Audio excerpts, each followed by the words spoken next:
Hello, hello, hello.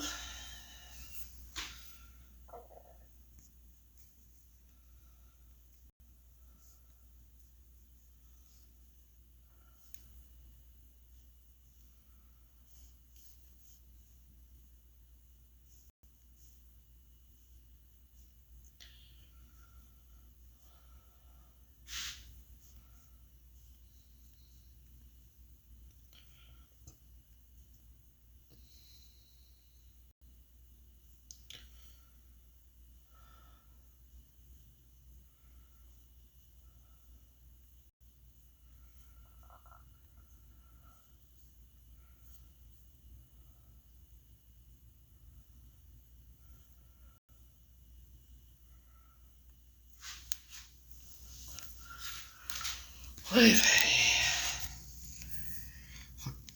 Hello, hello, hello, hello. I'm in that mood.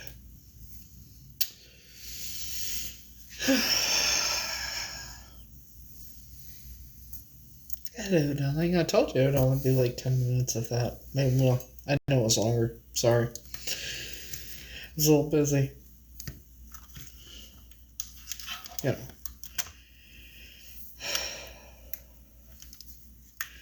Then on top of that, my landlord called me and asked me if I could drive. No, I can't drive right now. And I know she can't drive. But I'm not supposed to drive at all, especially at night as it is. And, after doing the broccoli stuff, nah, I can't drive. So,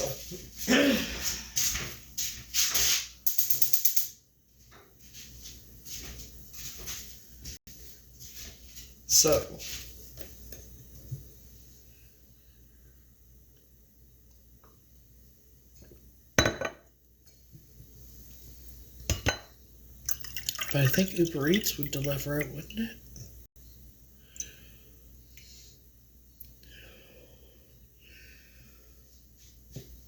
I told her I think Uber Eats delivers. She'll just have to,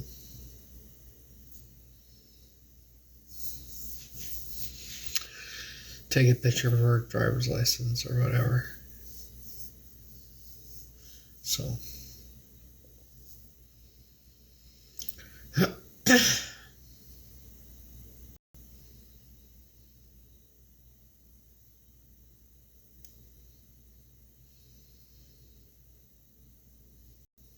How is everybody?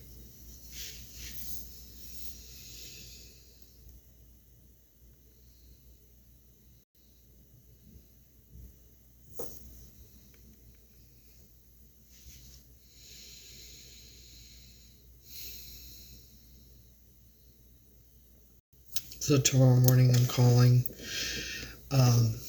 the guy I spoke with today about the modeling thing next week, and do a test shoot for next week.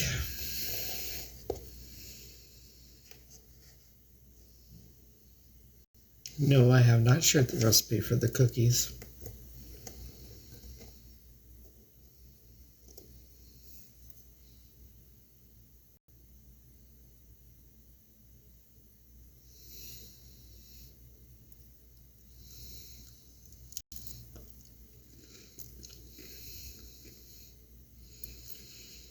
These are the spicy cookies. In the words of Stoner Grump.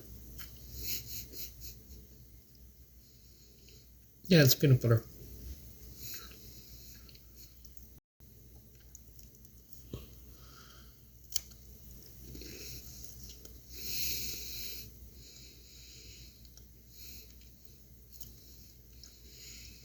And this will tell you how high of a tolerance I have for things.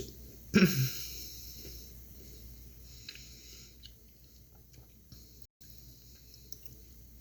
least 6 or 8 of them. I'll be alright. But it will kick me in the ass. Other people can only eat 2 of them at the most.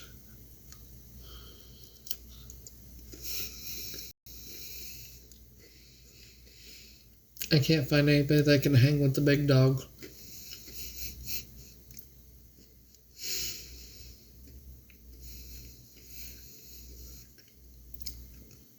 It's funny as people think they can.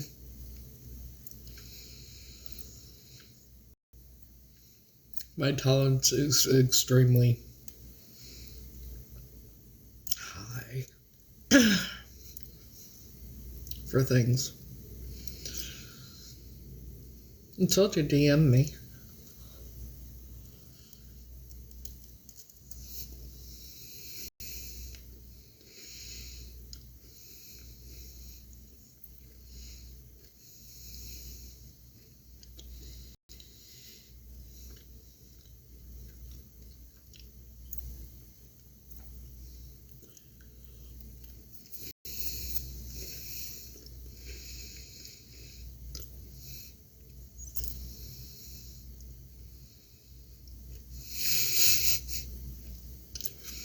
This ain't your mama's cookies.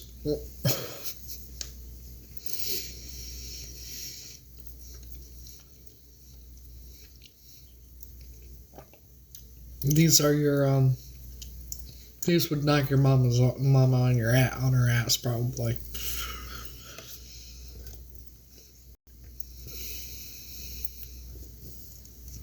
Very much so.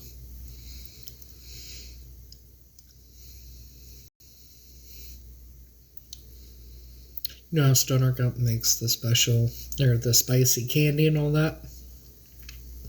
These are some spicy cookies.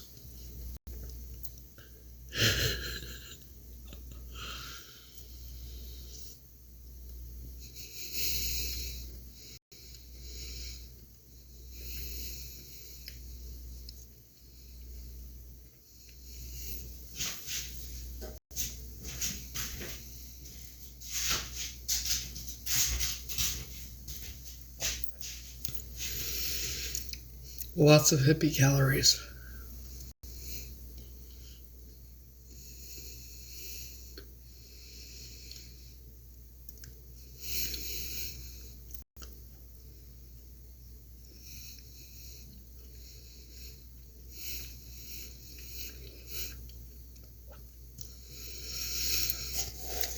So a little story about these here cookies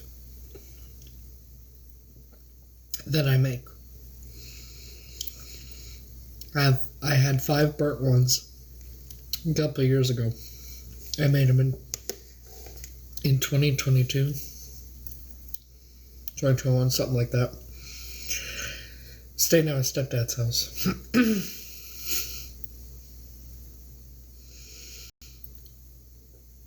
My ex popped up. I had made the special cookies, the spicy cookies.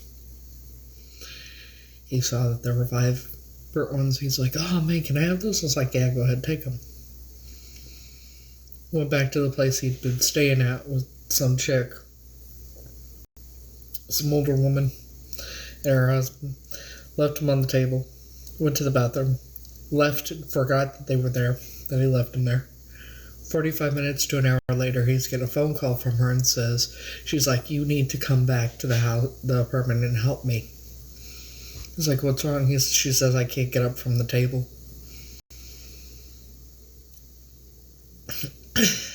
He says, "What do you mean?"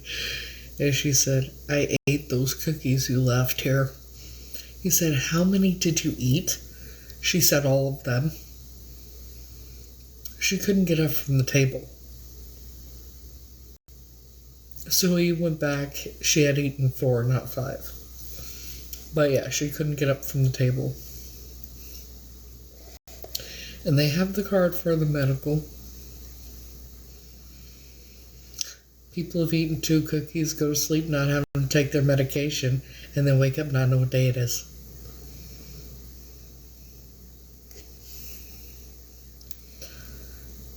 And then here I eat 6 to 8 to 10 of them. Just fine.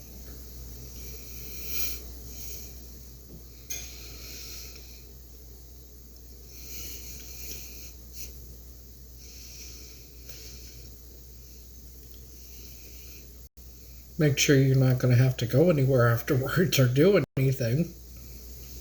Make sure you don't have to get up early the next day. Because when people wake up after eating 2 cookies and not know what day it is, some have woken up and had that they would still be elevated when they woke up the next day. That's one way to start out the day. First thing when you wake up, you're still elevated from the night before.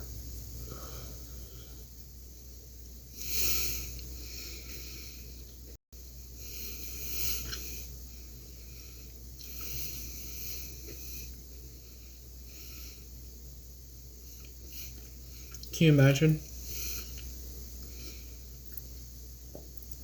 Get elevated with spicy candy or cookies, right? With 2 cookies. Be very elevated. You go to sleep without having to take your medication. None. You wake up, not know what day it is, and you're still elevated from the night before.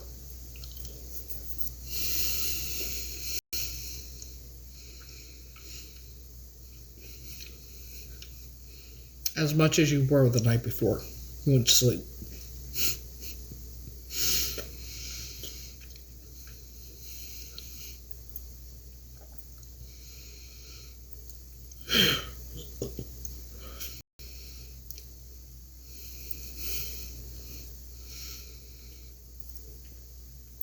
I'm a joker. I'm a smoker. I'm a midnight toker. There's a reason I said DM me.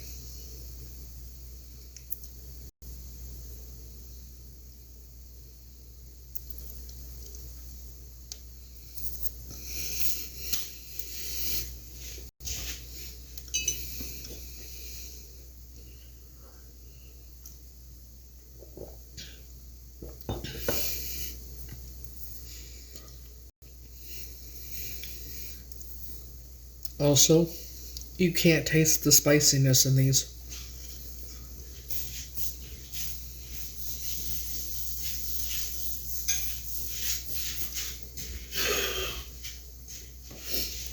You can't taste the spiciness at all.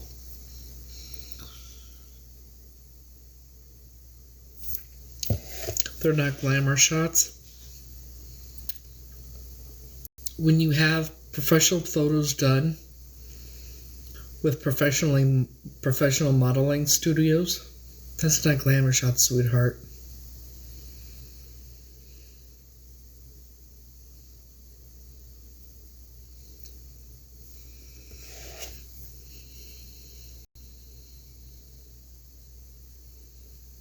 In any way, shape, or form.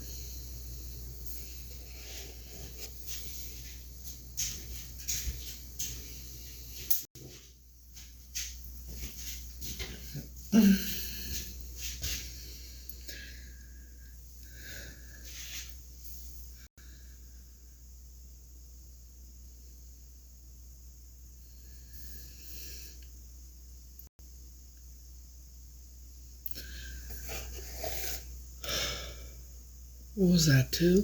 3? I don't know.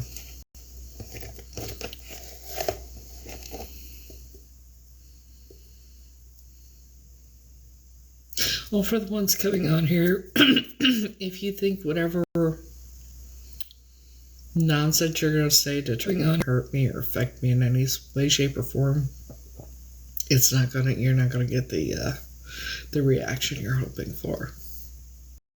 Say to try and hurt me or affect me in any way, shape, or form, you're not going to get the reaction you're hoping for.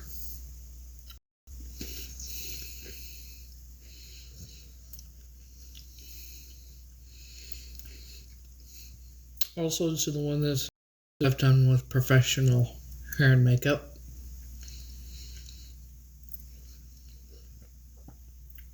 and a portfolio. So, I'm sorry you have this jealous vibe going on or whatever. I just don't care.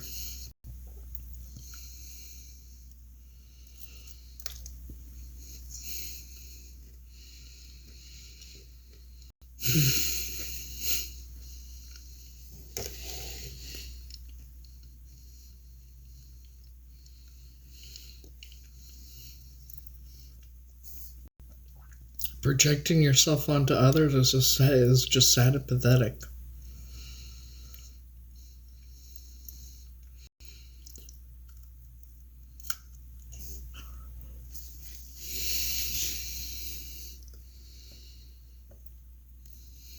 I don't know.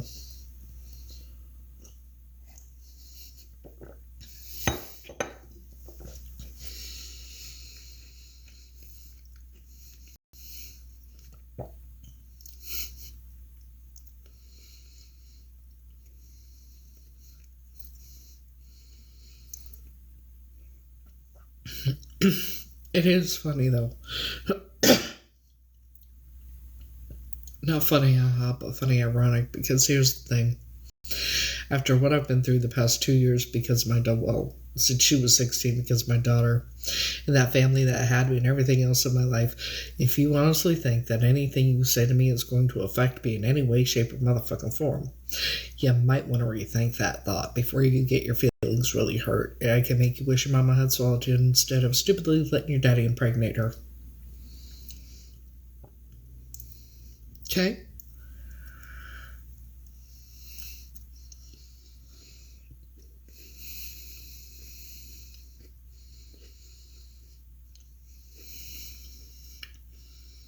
You can only push a nice person so far.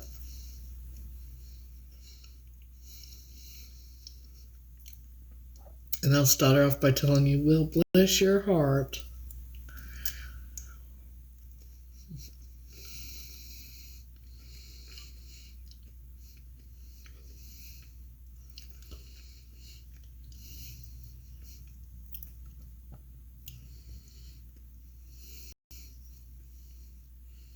See, I don't know why people waste time on other people's lives and that when they don't like them, or they want to talk bad shit or whatever. Come say that shit to my face. I'd like you to say, come face to face, toe to toe, and say it. You know.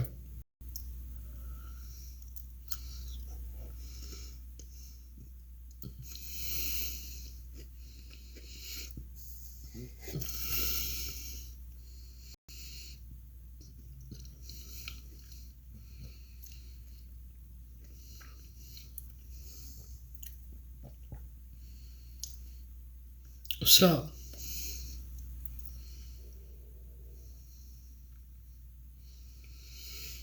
and then earlier there were people that came and called me a liar again about this whole thing.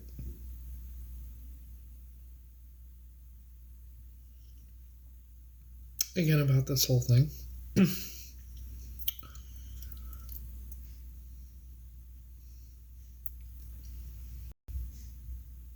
It's like,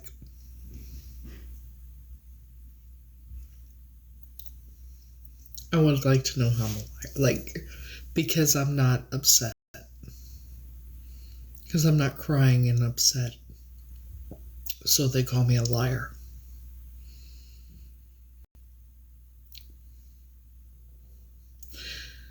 See, if I stay upset and just sit around and cry like I had been in that, what good is that doing? None. It doesn't do any good.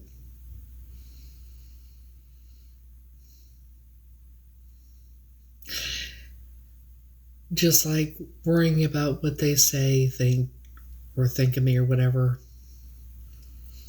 Why should that bother me? I can't control what they say, think, or do. But when it comes out and it shows that I'm Tanya and that, they can't backtrack.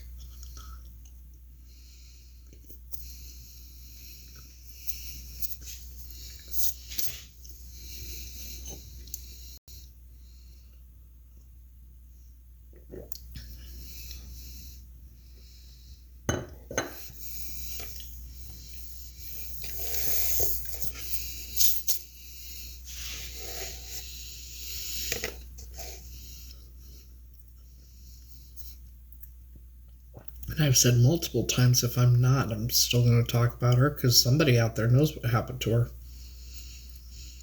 But not once have I lied about anything. But, hey.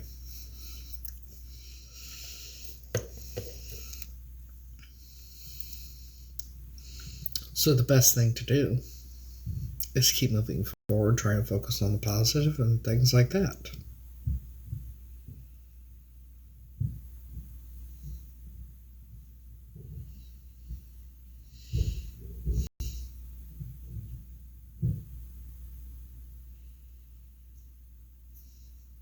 You know what I mean?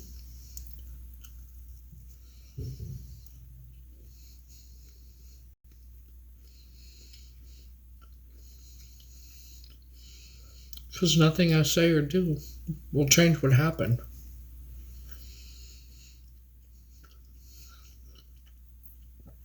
Nor will it speed up the test results coming back. So I'm going to continue to live my life.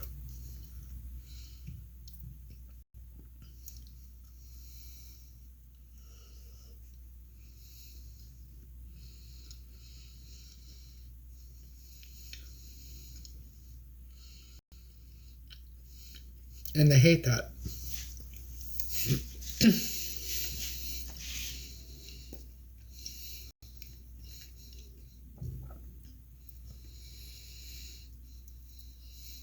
I've learned that they hate when I have a good time, when I'm happy, and that they get some sort of sick thrill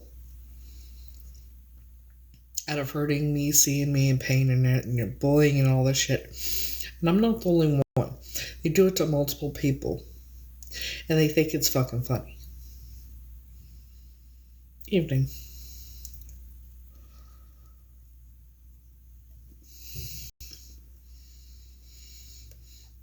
And that tells you what kind of people they are.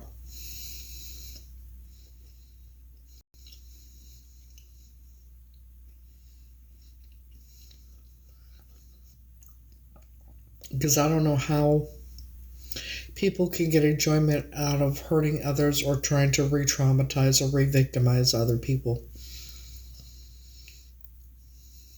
And I'll never understand it.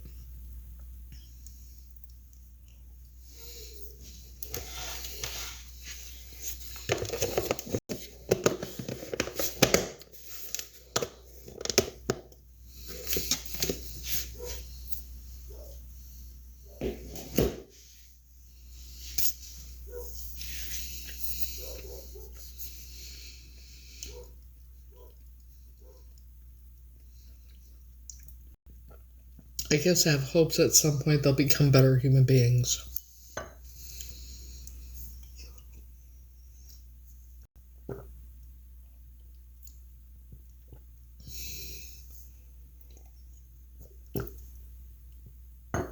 Here's what I've learned. You don't have to forgive. You don't have to forgive them at all. Trust and believe I don't.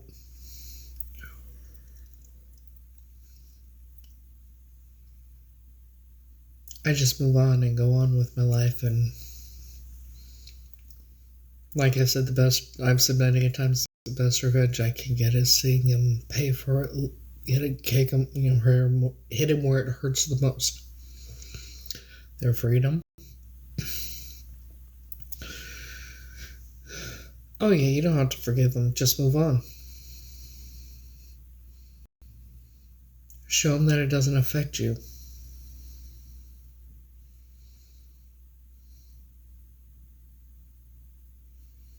Because I've tried forgiveness, that forgiveness shit. But then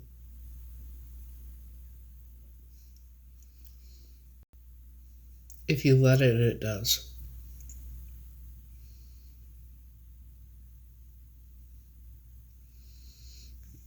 The only way things affect you is if you let them affect you.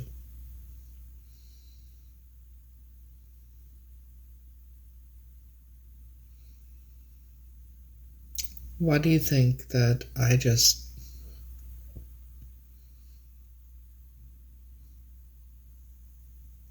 I'm not After, with what they have, y'all have seen what they've done. And what they've done to me over the years and that. And now it's like, nothing surprises me anymore. And I just,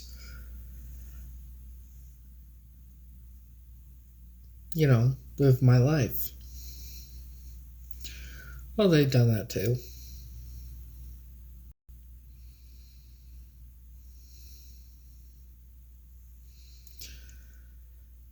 Do you realize the number of people that are jealous of me is unreal and it's insane. Because I don't know why else people would hate me so much. The people that do it's like, what the fuck? I'm sorry, it's funny to me.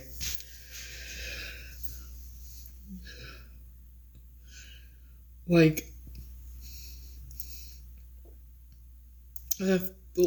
so many people hate me, but it's jealousy. Hello. Especially when it comes to certain persons,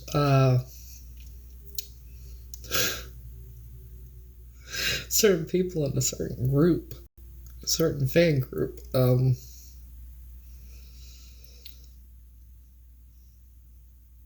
I never did nothing to any of them. Some have never even met me or spoken to me even. But man alive, have I had the fake friends and people who get close to me and show me I can trust them just to talk bad shit about me behind my back with others in said group.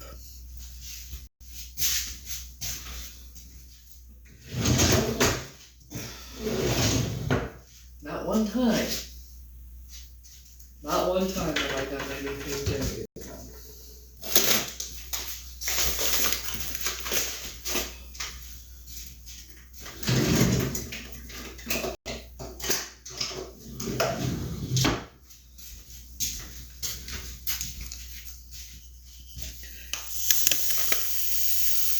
I mean, they didn't always have a problem with me. I can imagine why they do.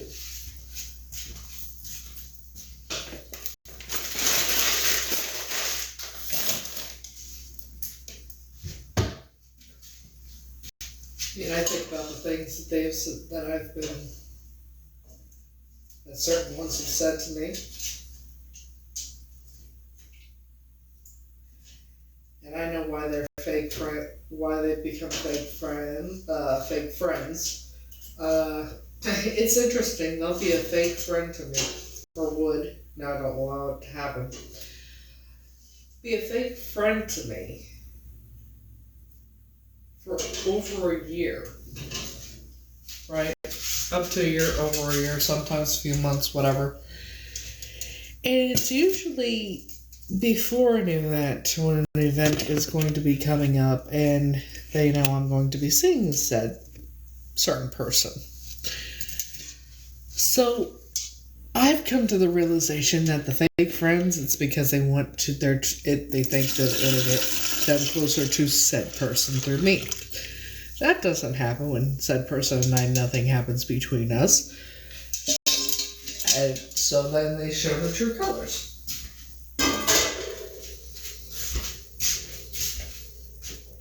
You know.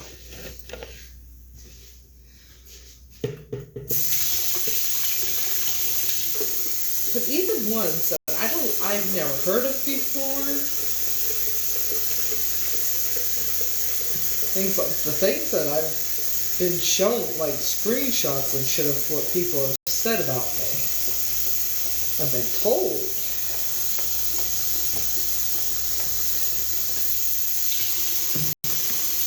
And then when I'm getting told what certain people are saying about me, I'm like, who the fuck is this? Who said that? Who's that? I don't even know that person, you know?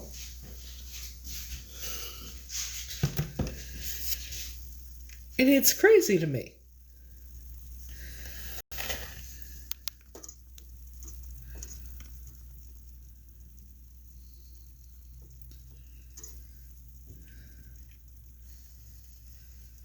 It's crazy because I've never done nothing to nobody. But I'm a very nice person. I am. But don't take my kindness for weakness. That's the biggest mistake you can make.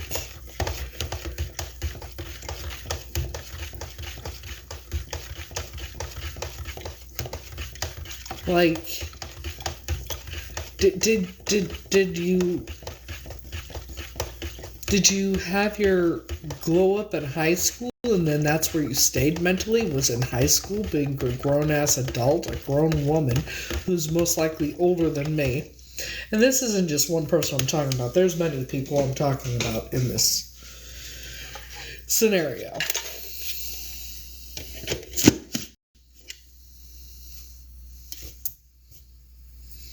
Hello. And it's crazy to me. I've even been scammed by one of them. When I was living in my car, making me feel bad for her. She conned me out of $300.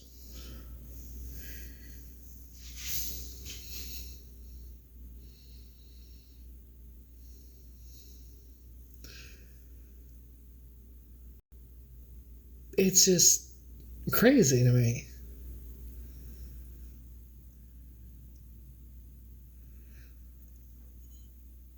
I haven't seen hardly any from you. I don't know what exactly are you trying to say? Because I'm confused. Like, I'm trying to figure out what you're trying to say. Hang on.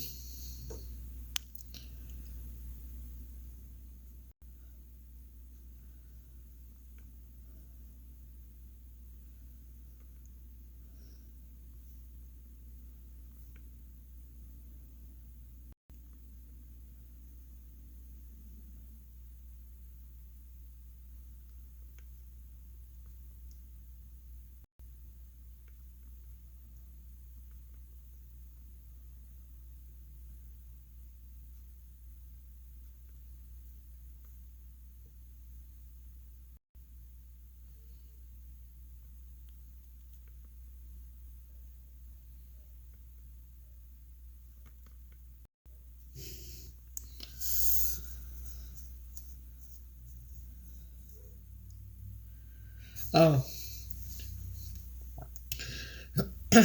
So the DNA test, the result, I got the call from the Texas Ranger today, and because the crime lab is so backed up and everything, they do have my samples and that, and so they're safe. They were not tampered with.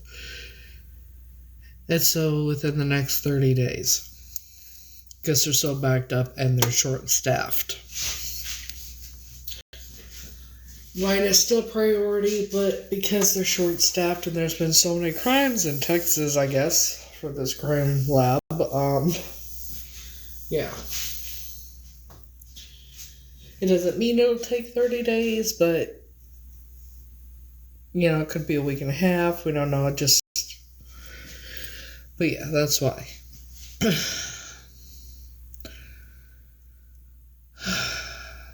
Yeah.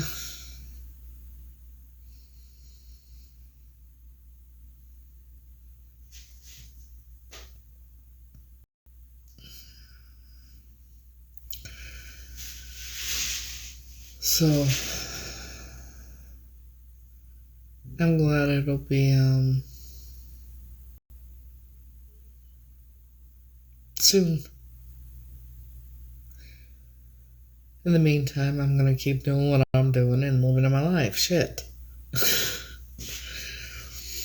I try not to let it bother me because I know we'll have the results soon.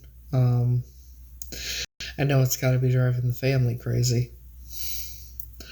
I can only imagine they've been waiting since it happened in 1983. Well, hello. Okay.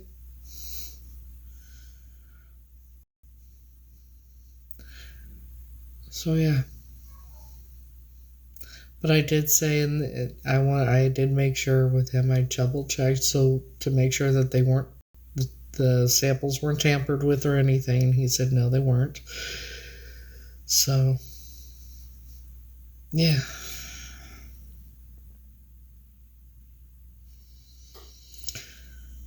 So in the meantime, I'm going to be doing the modeling thing hopefully next week. And yeah.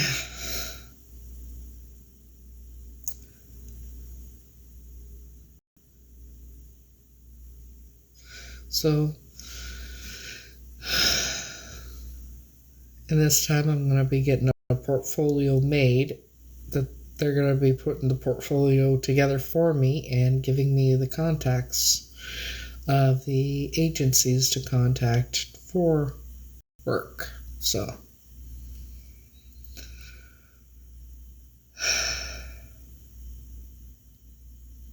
I'm excited. Go get pampered for a few hours while taking pictures. You know. But yeah.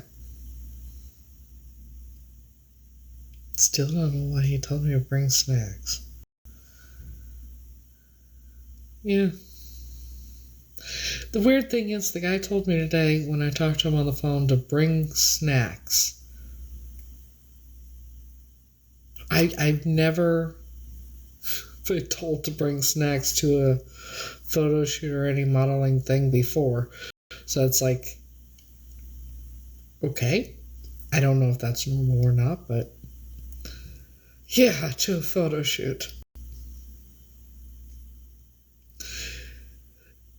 He said bring snacks. I'm going to make sure when I talk to him tomorrow, I'm like, dude, I just want to make sure. You told me to bring snacks.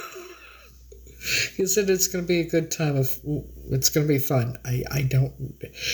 Kind of odd. It's very odd.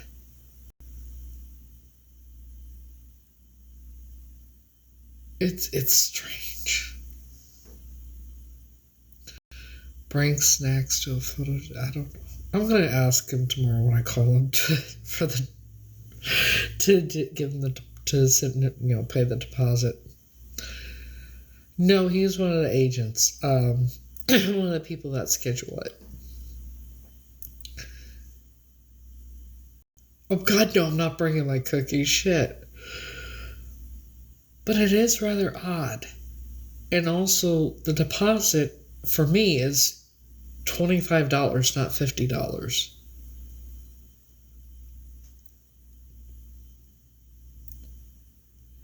I don't know, and it's going to be like 2 days before Valentine's Day.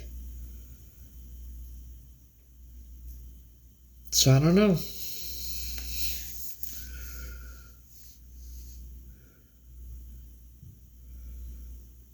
Two days before Valentine's Day, I don't know. The deposit is $25. It would be $50, but he's like, now the deposit's $50. Well, actually, for you, it's $25. It's a test shoot, and I've done it before. Usually, it's $50 for the deposit, but for me, it's $25. Maybe I am going to meet someone. It is a very interesting.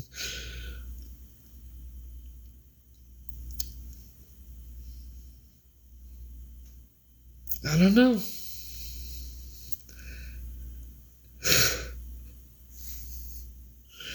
I don't know, it's very interesting. So I have to take 4 looks, which,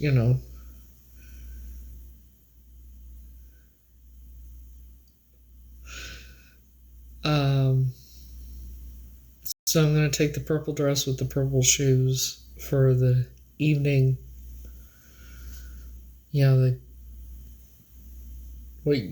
That's one look. And then I gotta decide which athletic look I'm going to take. I gotta get a white shirt still, so. And then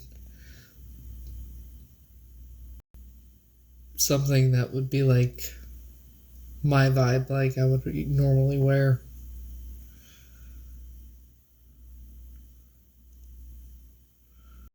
So I'm not sure yet what that's gonna be, but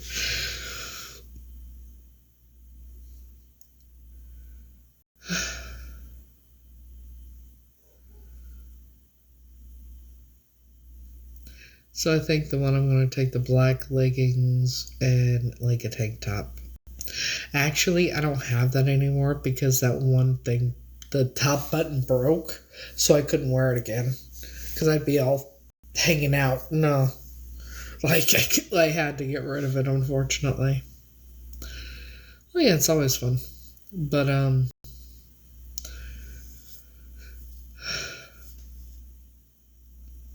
I can always buy another one, just not right now.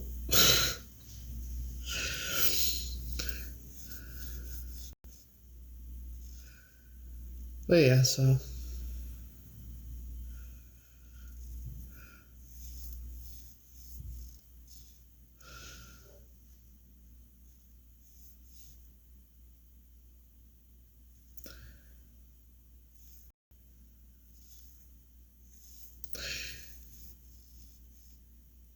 I think I'm with my vibe look. I'm gonna do my black pants that flare out at the bottom with the stars and the moon and that on it, and the suns on it, and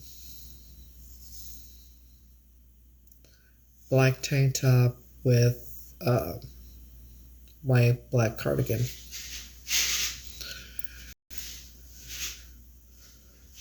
You know, either way, it's gonna be fun. It's gonna be a good time. I still find it very odd that he said to bring snacks.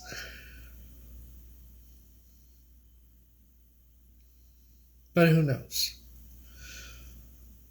I am gonna call him tomorrow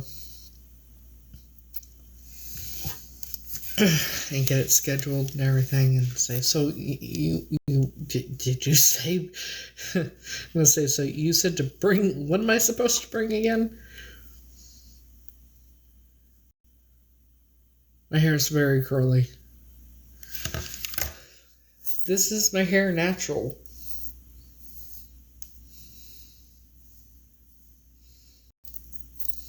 It's naturally curly.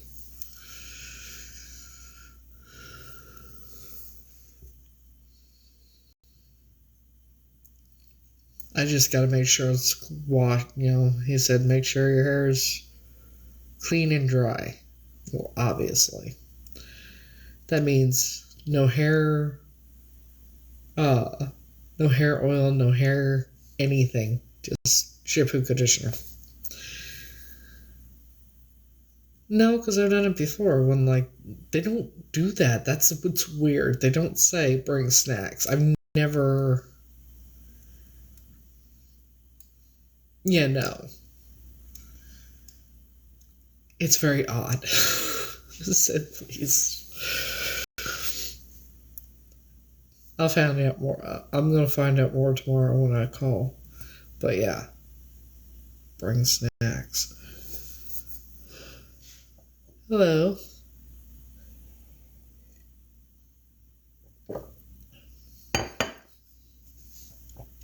So,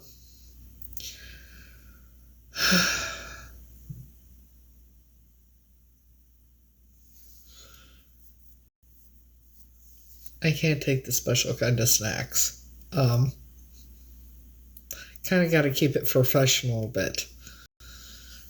Have fun, but keep it professional.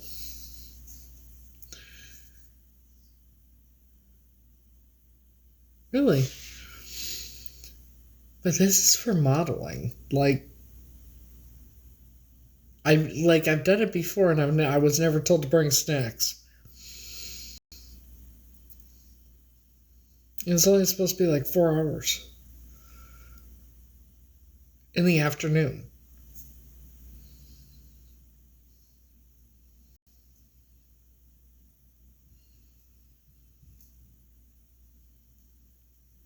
I'm doing all right.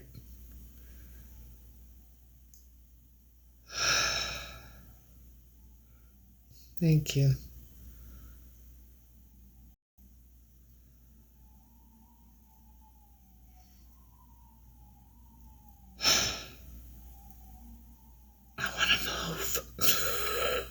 Oh, fucking move.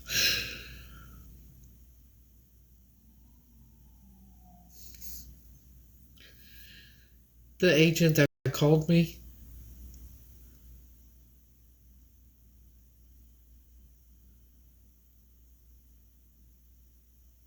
no, it's not a party upstairs.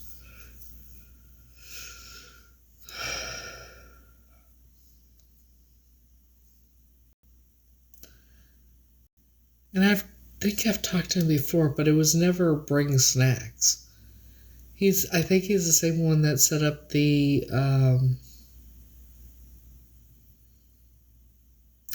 last test shoot, and that was in 2023.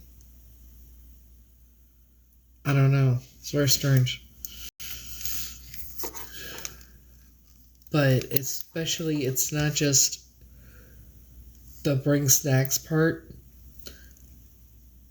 The deposit is supposed to be $50.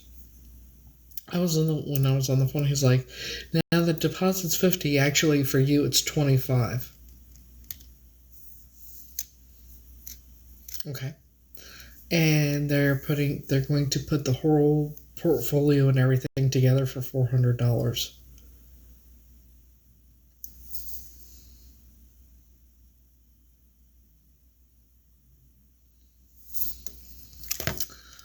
So yeah, I don't know what's going on, but it's very interesting to say the least.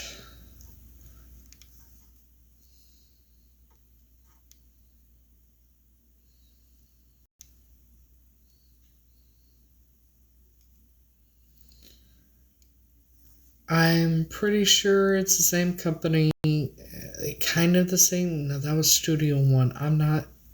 Let me look.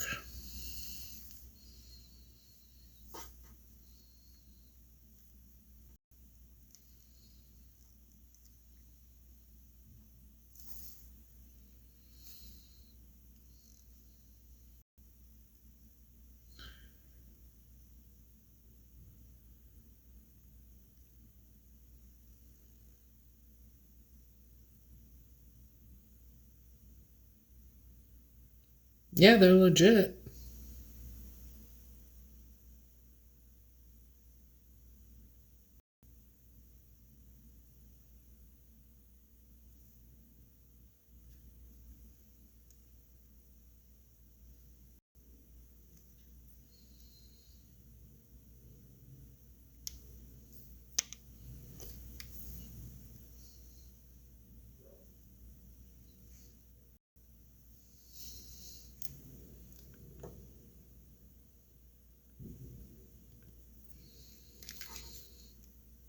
Yeah, it's the same company I did the last test shot with. Same company, just different studio. Because that one, yeah, this is the studio I went to last time. And that was in Florida. So it's the same company.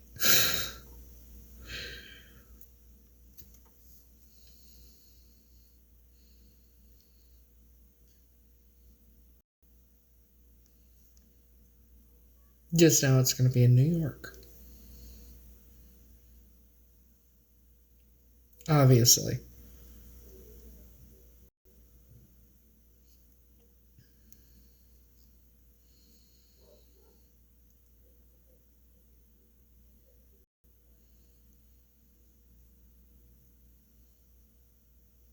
I'm doing alright.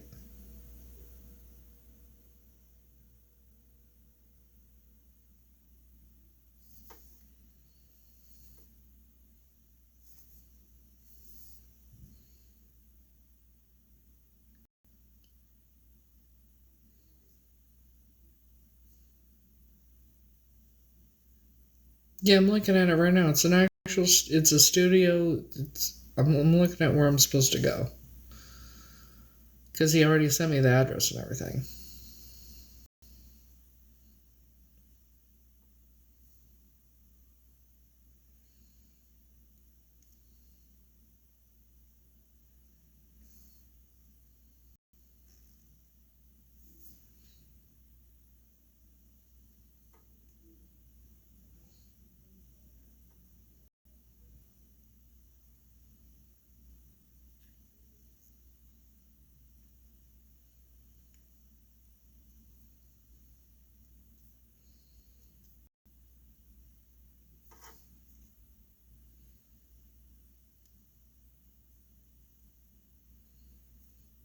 Yeah, it's a legit modeling studio, photography studio. So yeah. They did photos for me before. And that was in Florida. So it's a different studio this time, but it's the same company that set me up the last time. So,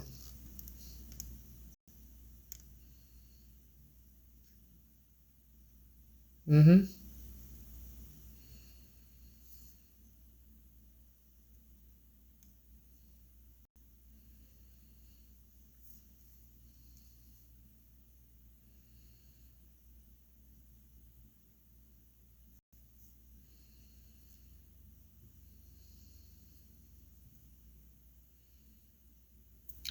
So let me see if I can.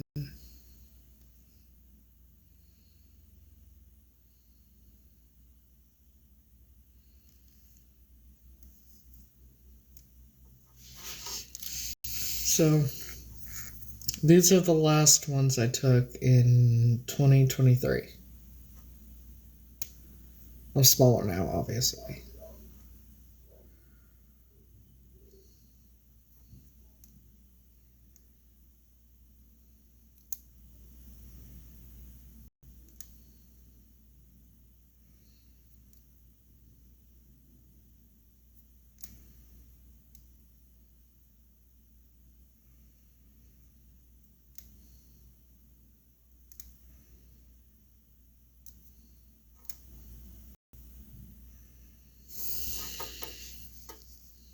So yeah, it's legit.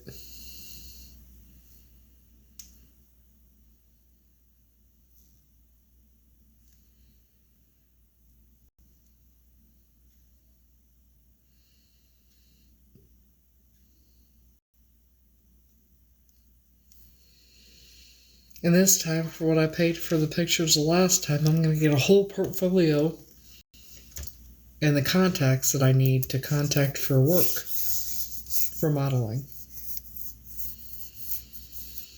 Everything happens the way it's meant to.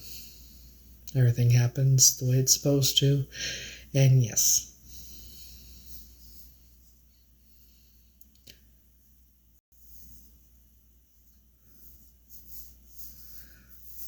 I sing, I can act, and modeling, so I want to do all of it. I did voice acting with Bobby Finaro through VIP Ignite, and he said I had a presence. Smiled ear to ear when I was doing it because I got this. They told me what to download, and I downloaded it, and like 10-15 minutes later, it was my turn to do it, and so I just read the script thing like I was on an episode of Friends or Seinfeld. Smiled ear to ear. He said I had presence. I did good.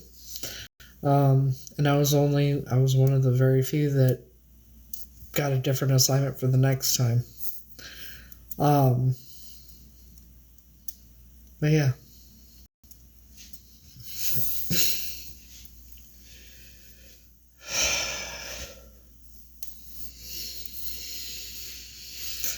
So,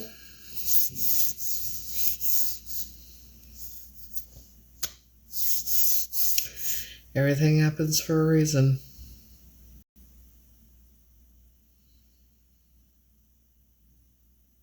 But I'm excited about this next week.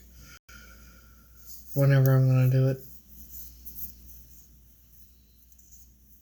I'm very excited, actually. I enjoy it, and I haven't done it for a while. I put all that on hold when I was in the drop-in center, I put it on hold, and then when I got in here, I started getting back into it, and then this shit happened, and now it's on hold again, so this time I'm like, I gotta wait for my results. I can fix once they come back, and I need to fix my identity, I don't think it'll be that hard to fix it, especially even with modeling and that. You know what I mean? Uh, so I'm not going to put anything off. Like, if I have, like, it's not every day you have an opportunity to do this. It's not something that's offered. Like, if I don't do it now, I may not be able to do it for months to a year or whatever. You know, I might have to wait again, and I'm not doing that.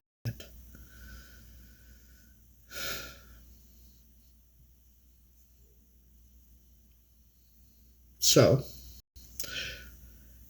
and turns out they got a lot of modeling stuff going on in the beginning of March.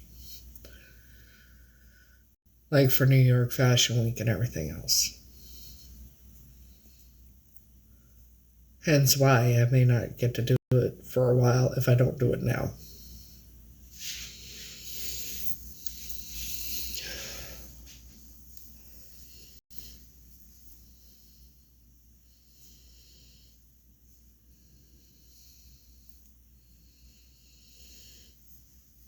Not exactly tired.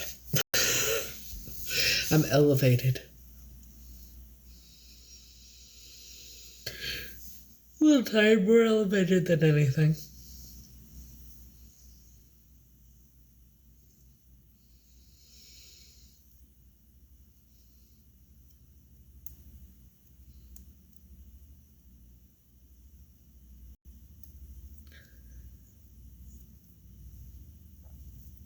So, I'm excited.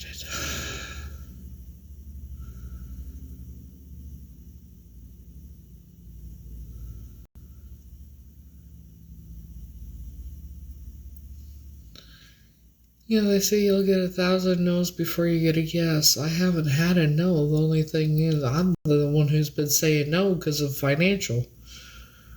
That's why I'm like, I'm the one who's been saying no this whole fucking time. Because of financial reasons.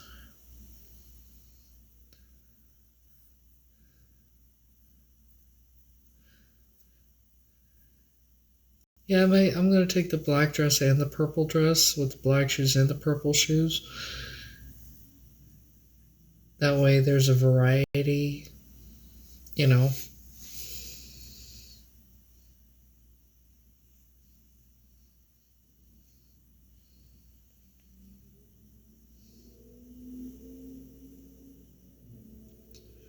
So, I'm not doing the blue shoes. Fuck that shit.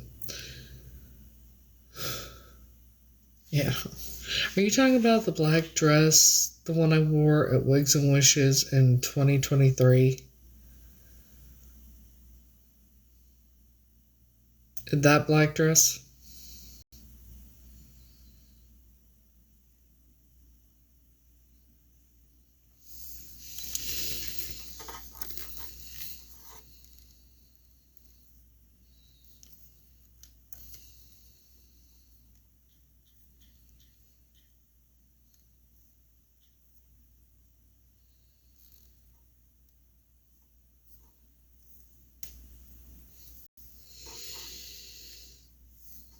Let's see.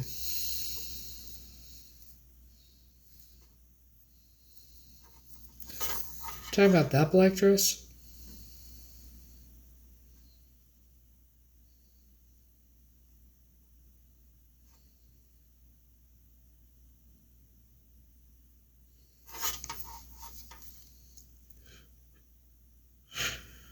I'll take that one too with me.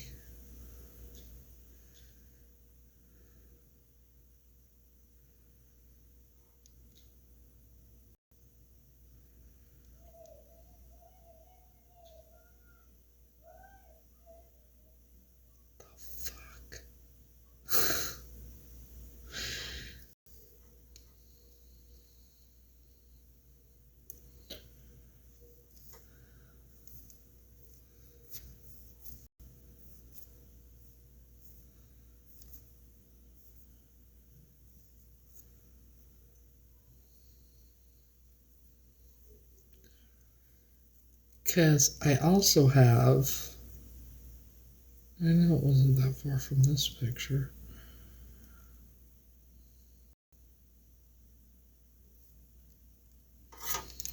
I also have this dress.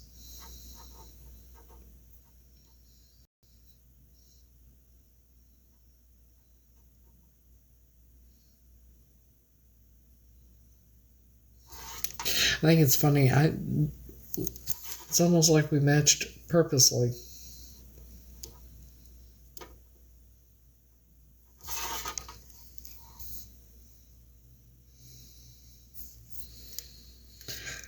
So, which dress do you think?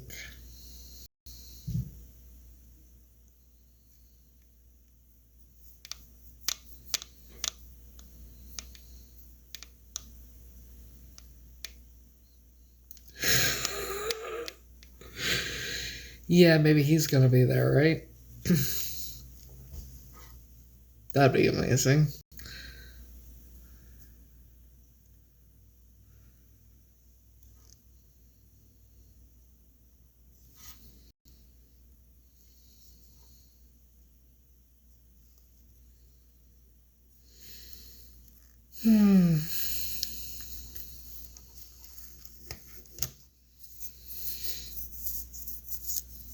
Oh, okay.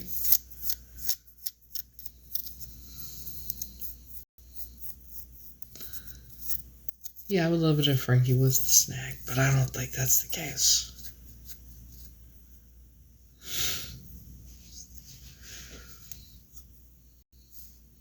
I don't know what's about to happen, but I guess I'm gonna find out.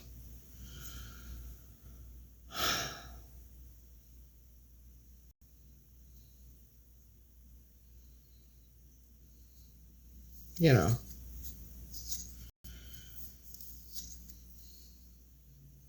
And I can actually start working soon too then, as a model.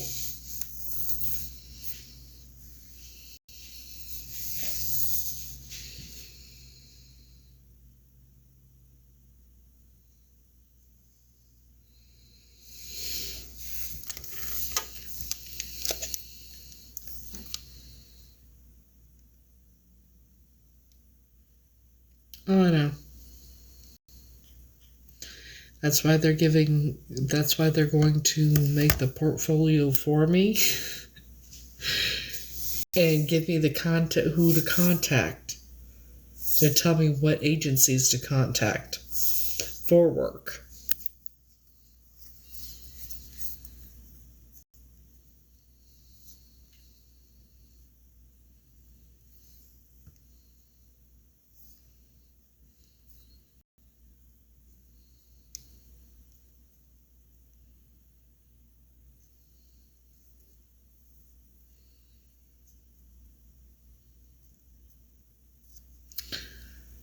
I don't have an agent.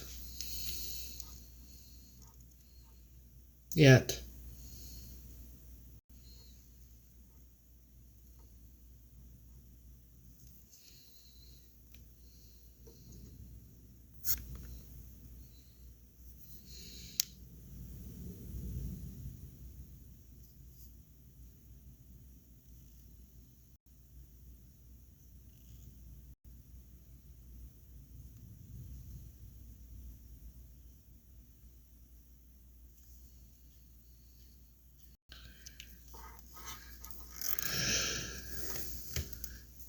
Yeah, I don't have an agent. At some point I will. I hope. I know it will. Everything happens the way it's meant to happen.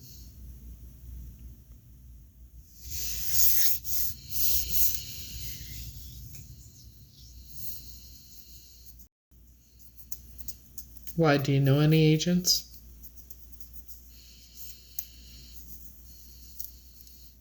That'd be interested in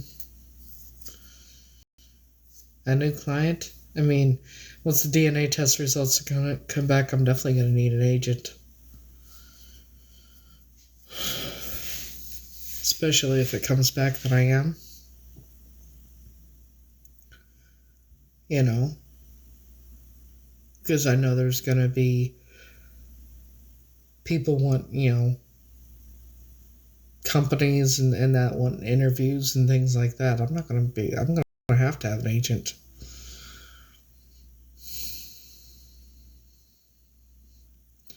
I don't have one, but I need one probably, especially once the DNA test comes back if it says I'm Tanya. Not just for the modeling and acting in that, but also because of that, because I know there's going to be a lot of people, a lot of interviews and all that. And so, yeah, I'm going to need an agent at some point.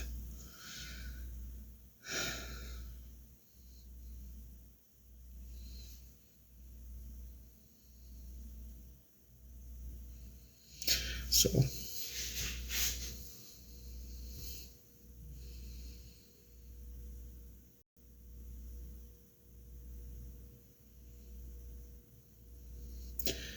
I want to change my name in that back. I want to change my identity back to the way it was, because if it turns out I'm her, I was given a dead child's identity.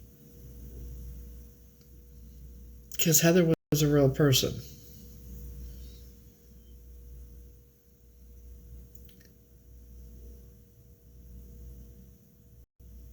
And if I'm not Heather, that means there were multiple children that were Heather before me.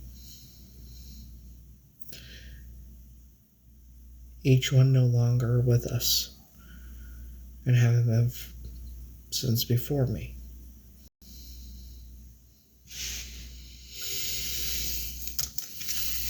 Right before Halloween, someone named Heather Enderton came in my life and said, "Oh my God, you're my long lost sister named Tanya. And you were kidnapped and this, that, and the other." A lot of lies, gaslighting, all this shit. They even wanted me to sign an NDA. I have text messages, everything. The shit that they did and put me through in that. Finally, I chalked it up to someone that was heartless in that, but the name Tanya felt very familiar. Heather has always felt weird being called Heather. But, so I looked at missing children early 80s. Tanya Michelle Williams.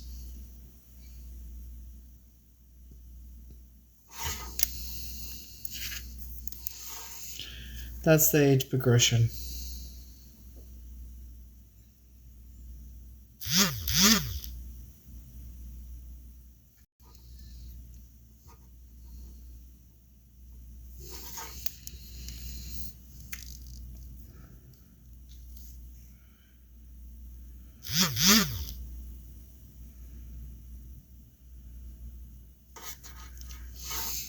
That's Tanya's older sister. And I could put my hair up and put glasses on if you'd like.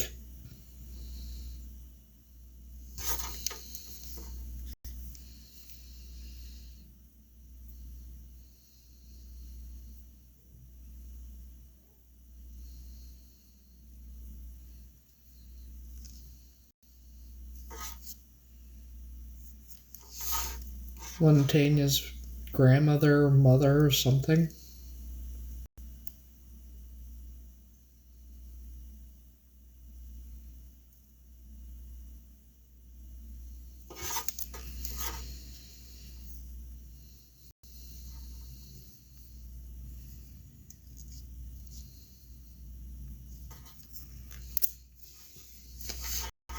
Tanya's grandma.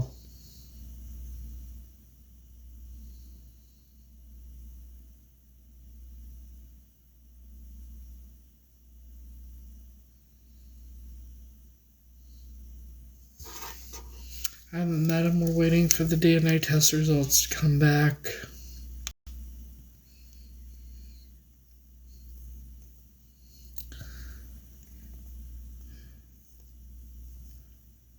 Yeah.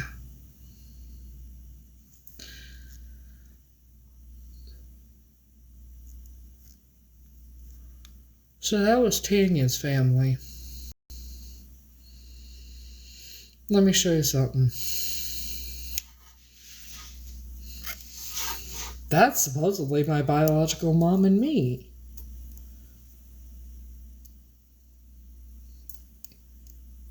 In January 1981.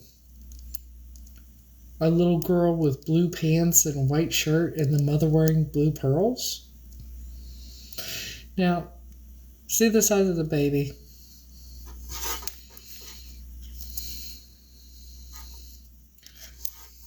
This picture was taken before that picture. The baby in this picture is bigger.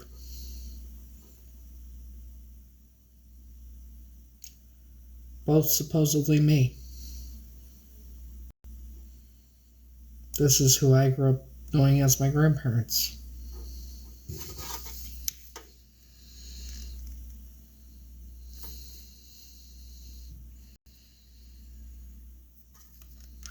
Zoom in on the picture, it looks like that baby has bruises.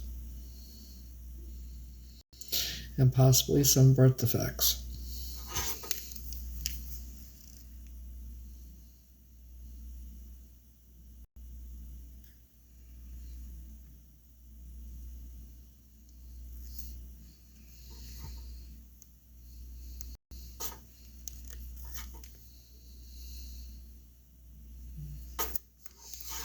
There's Tanya, right?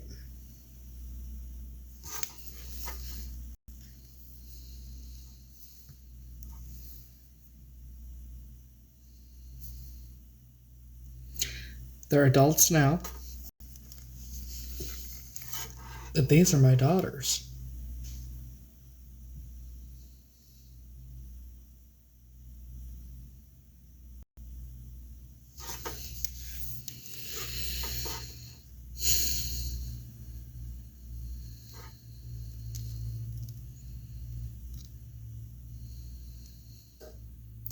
And the only picture I have that I know is me from when I was little is this one.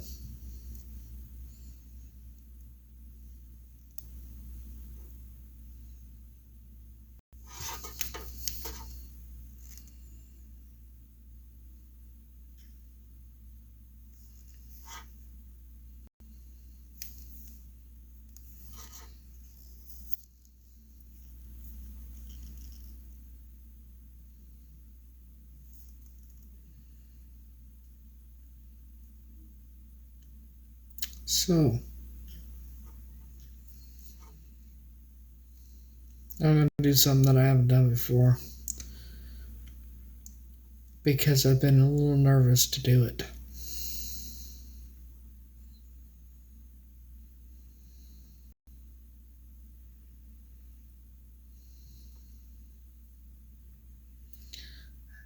I haven't really looked at the pictures of me at that age.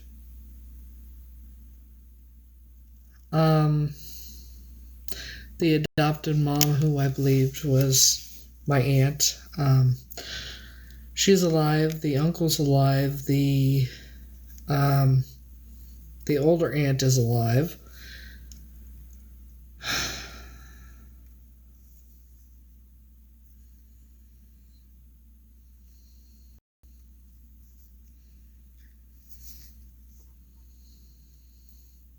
And all three of them would know exactly everything.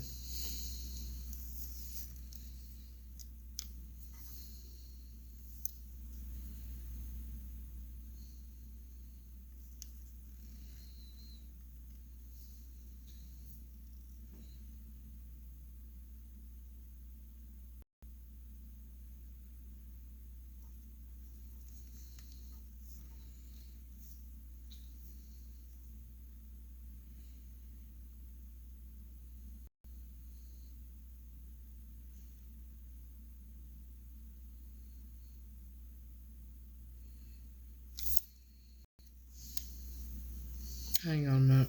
I want to show you all something and tell me what you think.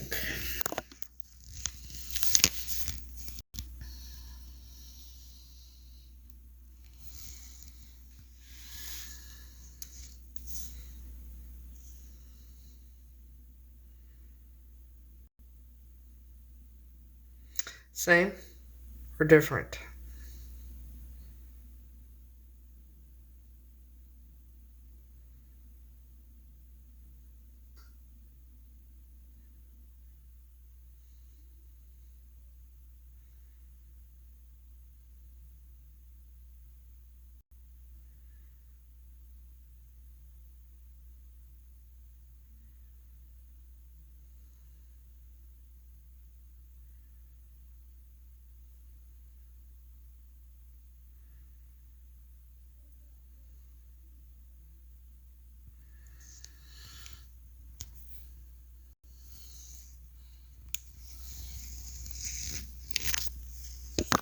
Everybody's saying different.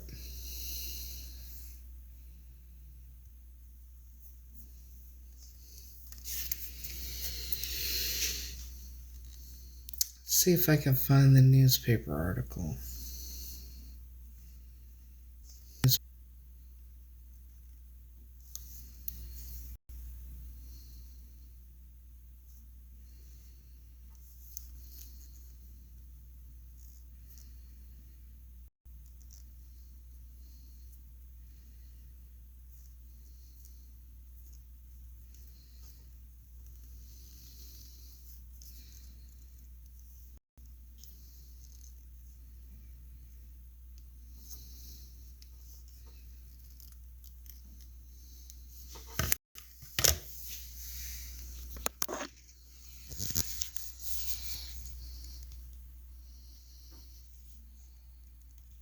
Okay.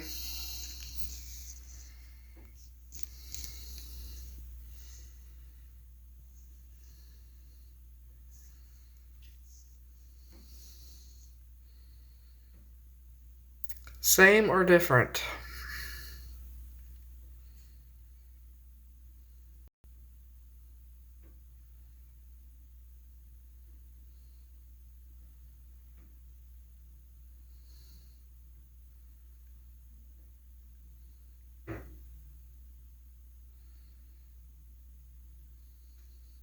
The one in the red is me. This here is Tanya.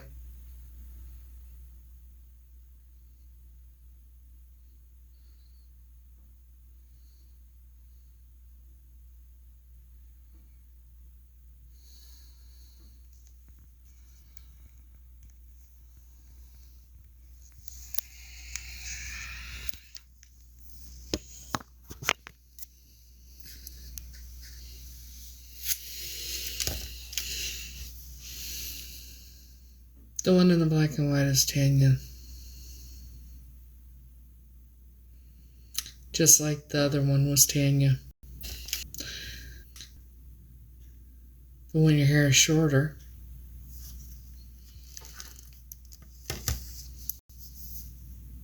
no.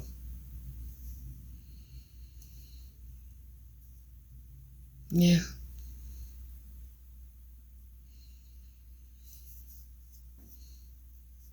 We'll find out soon. In the next 30 days.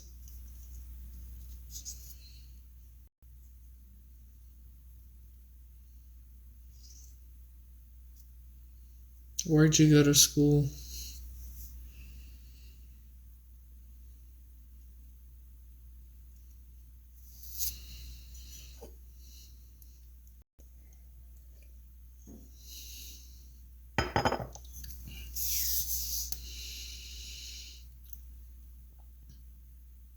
I don't know how your sister is. 'Cause I don't know how you are. Or who you are.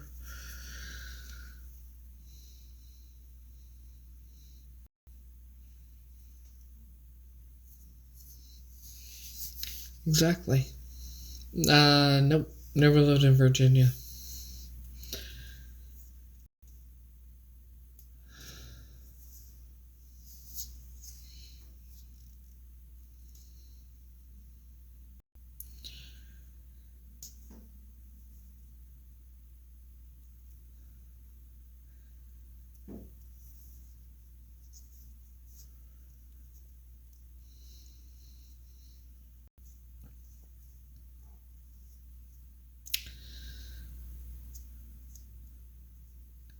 I've said many times that, but before I kind of joked about it, that the family I grew up with was like the family from the Texas Chainsaw Massacre mixed with the family from A House of a Thousand Corpses, only more prominent and knows how to hide it well.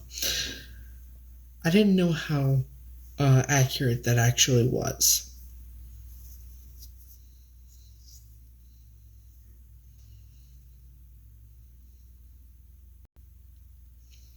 So,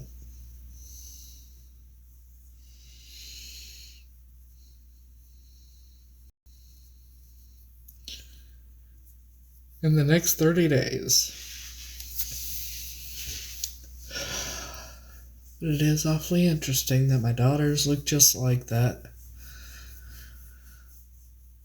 And the only picture I have of me and little, I look like that.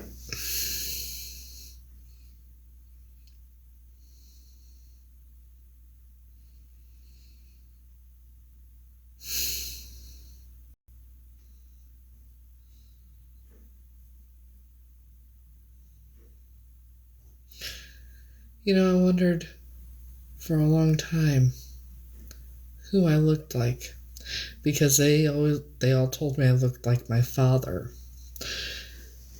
Obviously, because they couldn't say, "Oh, you look just like this person," because I didn't look like any of them, and I never met my supposed biological father.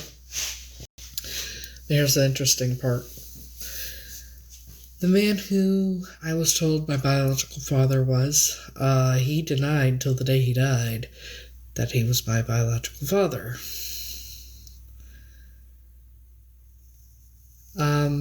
That family told me my biological father was Smith Hicks.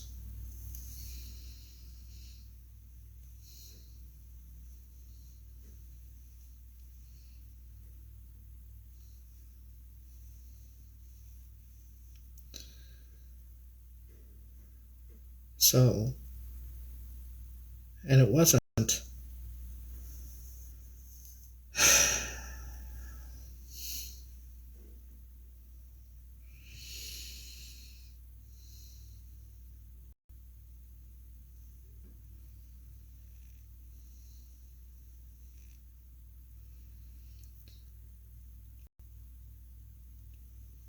I don't know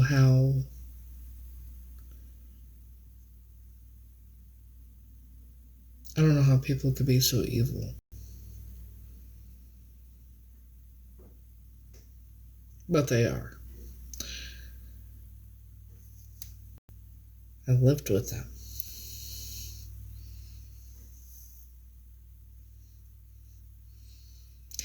And the irony, the biggest question, how did I end up with that family? Especially knowing who the woman that I believe my great-grandmother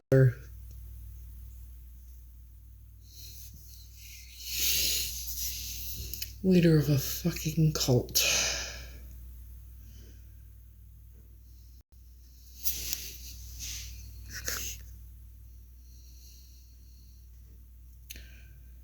Nope, I cut them out of my life for like a long time ago. And why are you coming on here saying Trader Swift? We're not even talking about Taylor Swift. I don't know what the hell you're talking about.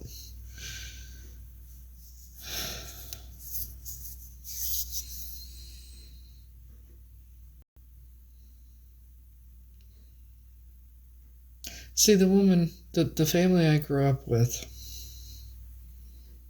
the great-grandmother was head dog of the Illuminati. They called her Grandma and Mother Hayden. Yeah, they are. I remember things. But here's the kicker. Evil, vile, disgusting people that everyone's scared of, right? Except me. Because they seem to be scared of me.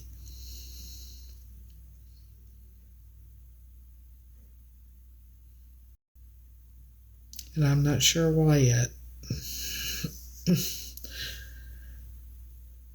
Because when they want to take somebody out, they just take them out, no problem. No, they get close to me, they get very, very nervous and scared.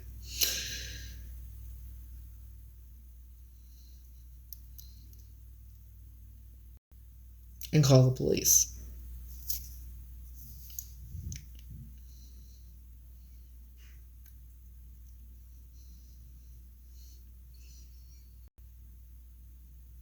It's interesting. I'm willing to bet that whatever is in their 1984 yearbook, 83 yearbook, whatever, I'm in it.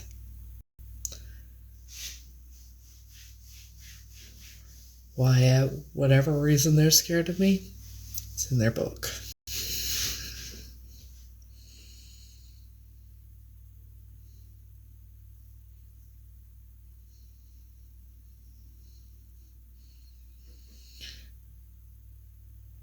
I'm doing all right.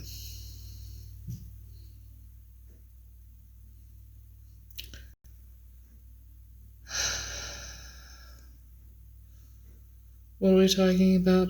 Well, I'm just trying to figure out why the Illuminati scared of me. What did I do? Why did they take me to begin with? You know, the school is going good. Got all my work and everything done for the week and caught up, so I'm all right there. But yes.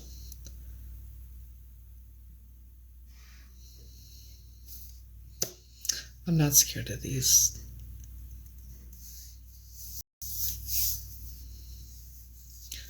I'm not scared of them at all, actually. Quite the contrary.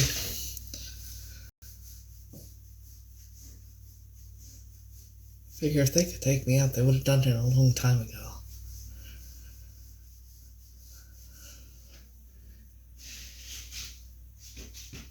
I might not find out the full truth, but I'll find out some of it. Probably find out more than what they want me to.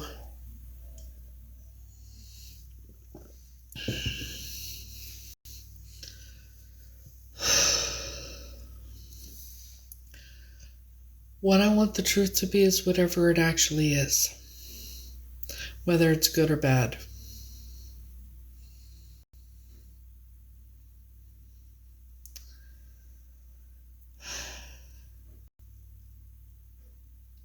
I don't know. Honestly, I don't know if I want it to be true or not. Do I want it to be true or do I think it's true? Do I want it to be where I'm Tanya? Or do I think that it's going to come out that I am?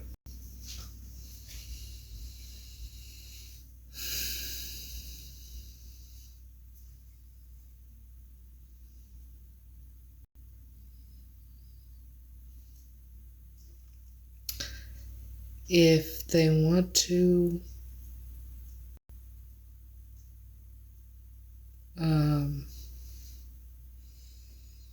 I would like to connect with them.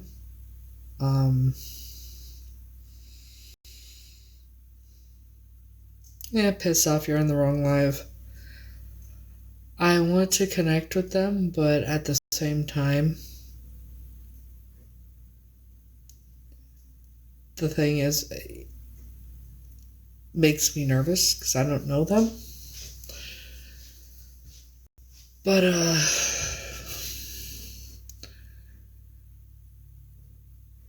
they've been waiting since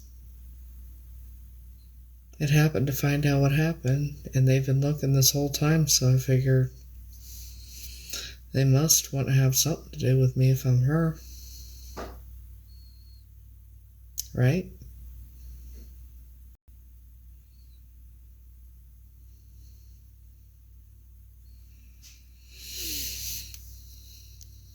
Yeah, lampshade, these antics have to stop, as in stop making fake accounts and coming in my live. You're pathetic.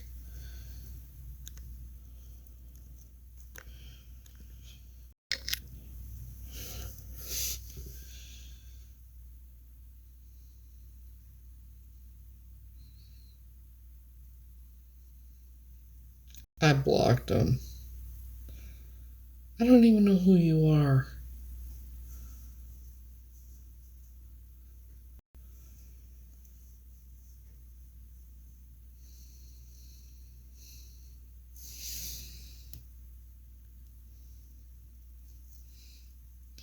Oh, okay.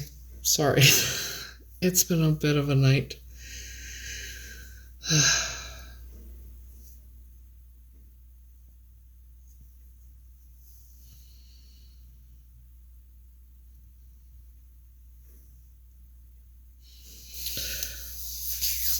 So someone asked, "What do if I want it to be true for me to be Tanya?" Doing all right for the most part. Do I want it to be true that I would be Tanya? I don't know. Do I think that I am? Yeah, I do think I am.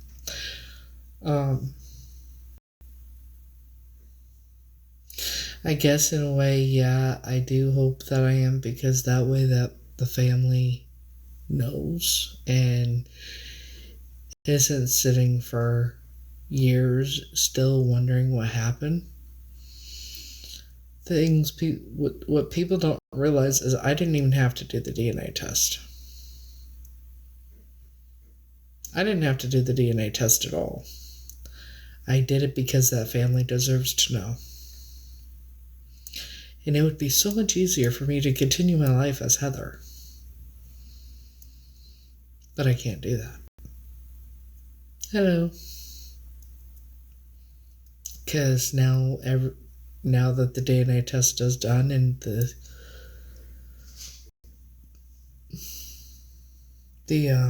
center, the crime lab has it,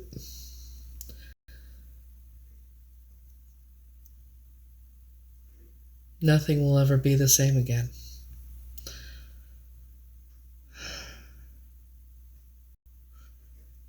And I know this is like just the beginning of it. And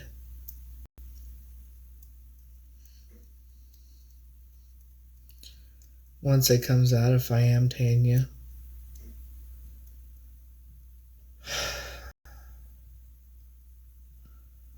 I don't know. Try not to think that far ahead. Maybe possibly being Tanya. And whether I want it to be true or not. Because you gotta take into consideration, if I am, that means my whole life was stolen from me. I was stripped of my identity. And very, very horrific things have happened to me.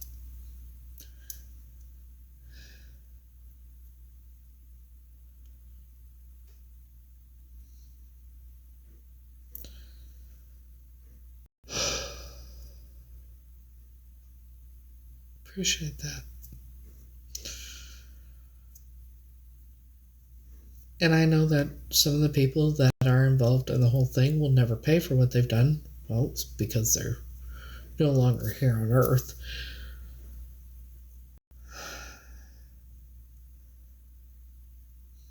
But hopefully the others will. Oh yeah, I'm always gonna be me.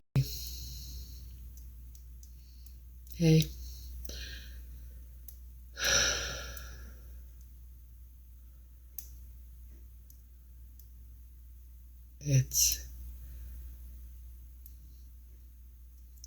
And I still have people saying I'm lying and everything else. It's like,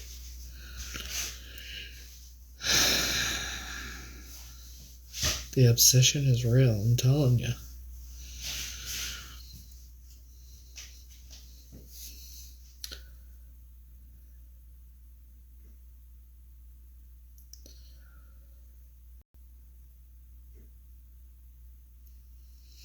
I wondered for the longest time why that family hated me just because I existed. why there was never a poem written for me by by by her. She wrote a poem for everybody but Heather. I always wondered why.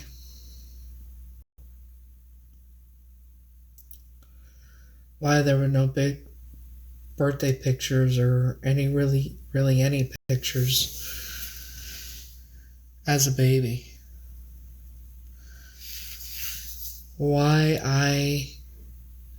Anything I was ever told was when you were 2.5, when you were 2.5, when you were 2.5. And then right after you were born. From right after you were born till you're 2.5, nothing. No birthday pictures, no nothing. The first memory I have of being with that family is I ran away. And I got up to the elementary school, and the person that adopted me, she got up there in the car before I could get to the doors. Took me back to the house and took me in, and they beat me. And then next thing I remembered was being in the shower with who I believed was my uncle. And then after that, the memory I had after that was I couldn't stop urinating.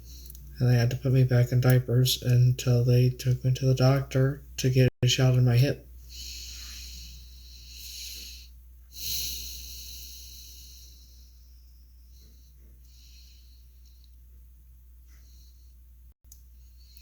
And then after finding out that I might be Tanya, I started having these memories that I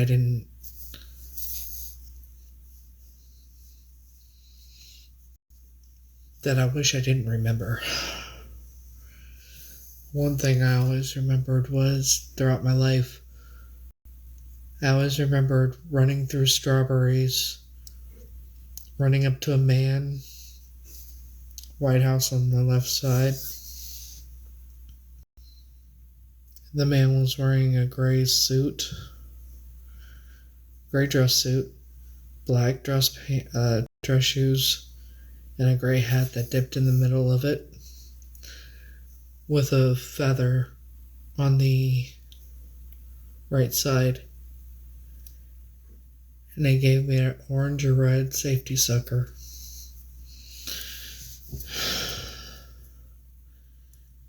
And I remember waking up in the back seat of a car. I remember what it looks like and everything.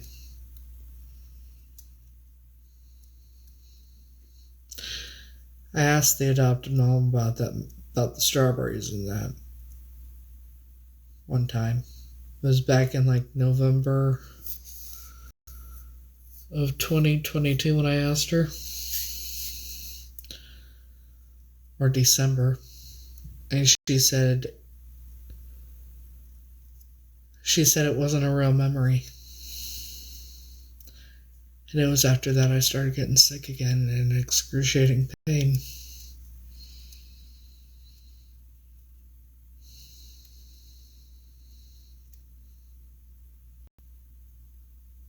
Because she was drugging me.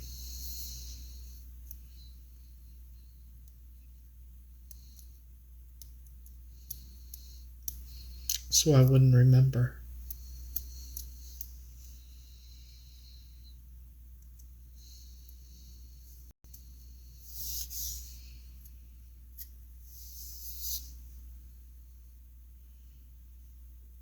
So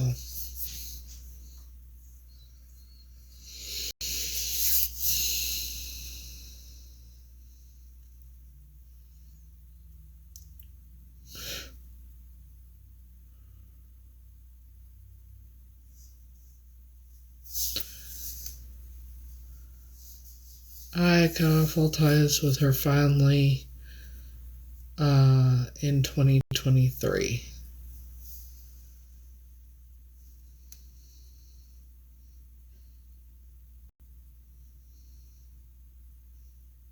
I cut ties with all of them in 2023.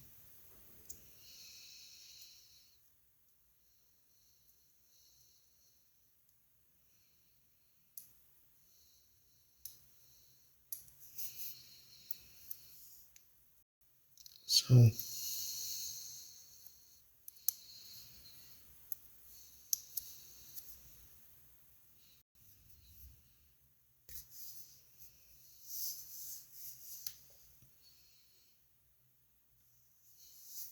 I can't wait for the results to come back, though.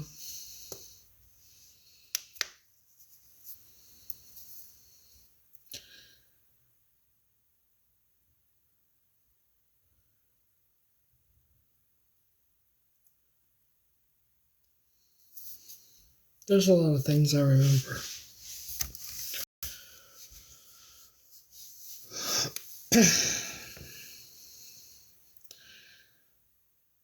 Which, because of the things I do remember, I stay elevated.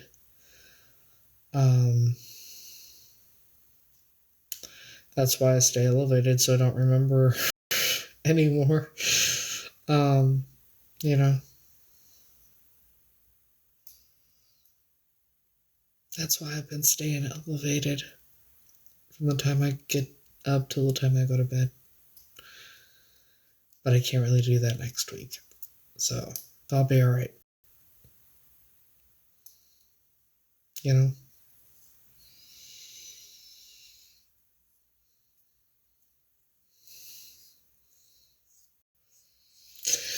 I'm excited about it.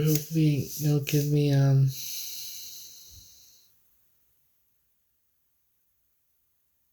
do something I enjoy.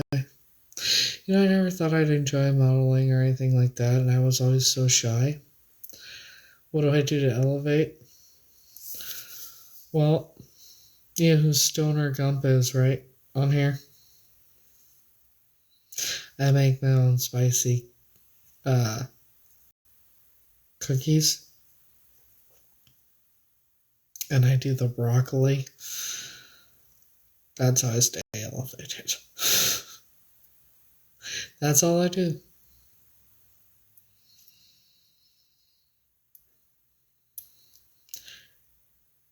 And even if I move to a state where it's not legal, as long as it's legal medically, I will be fine because I have a card.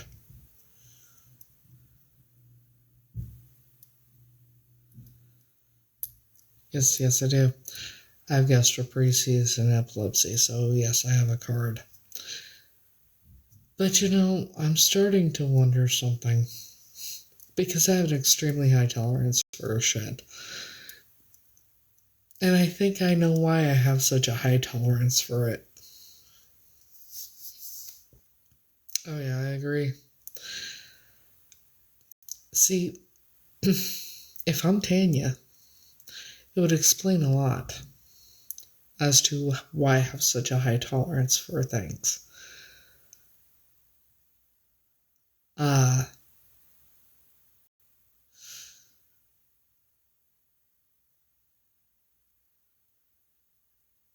A lot of people in her family, are the same way. I can't drink. Well, I can, but depends on how sick I want to be because of the gastroparesis. But I can drink anybody under the table. Well, almost anybody. That's the one thing when it comes to my oldest. I think because of her father being an alcoholic, I could drink Marines under the table. And I have. But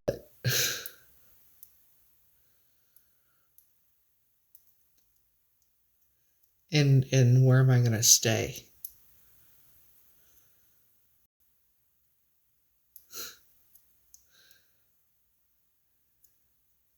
Come to Northwest Washington, we accept and heal the hurt and broken. That sounds like some sort of cult. I'm sorry, but it does. I'm good. Hurt and broken. I'm not hurt or broken. That's the thing. I'm a survivor.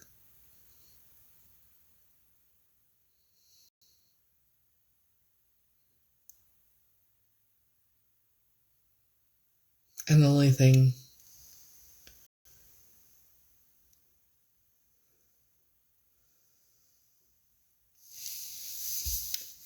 I'm not broken.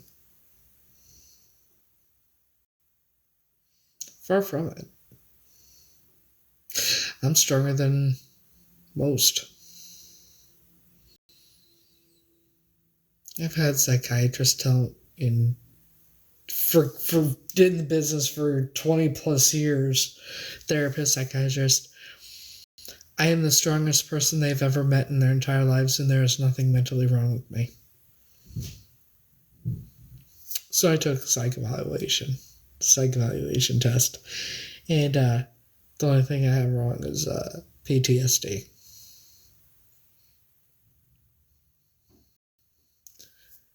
I also took a IQ test.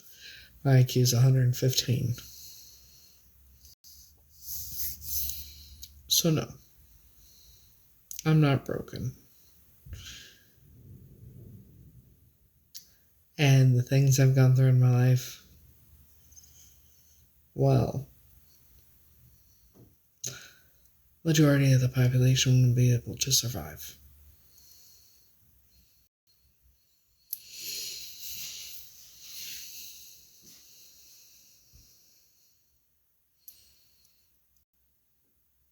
I used to inject years ago. The last time I did it was C, M, and H all combined, mixed together, remixed. I did not know all that. I filled the whole thing, and I did it all. Got sick, ended up on the floor, heard voices, two females. Heather, get up, Heather, get up, Heather, get the fuck up, you gotta get up, Heather, get up. I got up, got sick again, went in the bedroom, took some sleeping pills, went to sleep, was fine. And that, the C, the H, the M, mixed all combined, was from the Mexican Mafia. And I felt the whole thing and did it all. And didn't overdose.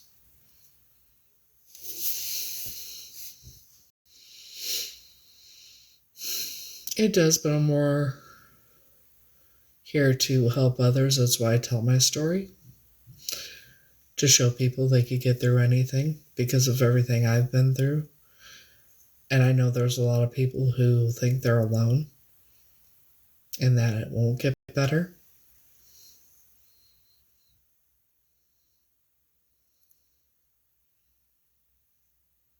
That's why I tell my story. That's why I talk about it. Because if I can save people from taking their own lives and that,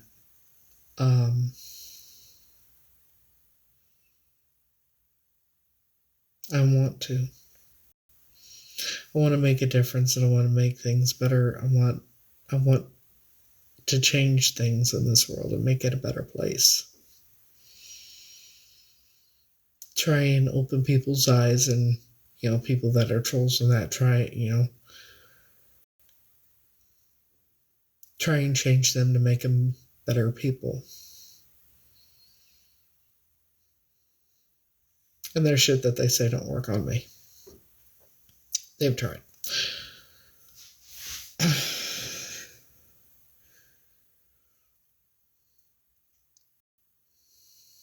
So, that's why I talk about my story and that. Yeah.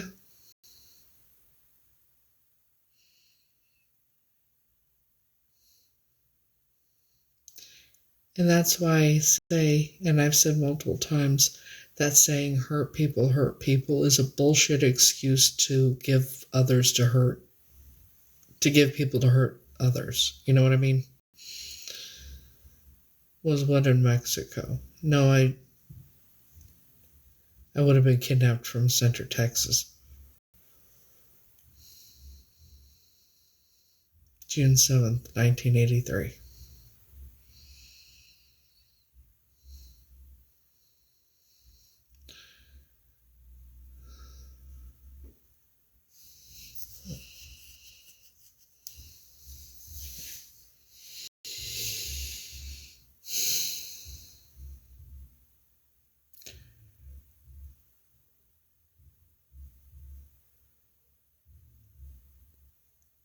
See, no matter what's been done to me, nothing will ever change it. It's in the past. So that's why I do my best to look at the positive things and look at the future, not the past. Because nothing is going to change what happened. Well,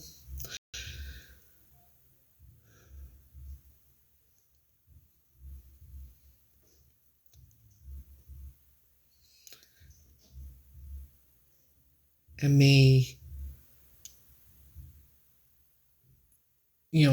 holding that hate and anger, and that doesn't help, and all it does is hurt me. I mean, there were people on here earlier, hours ago, called me a liar because I wasn't upset.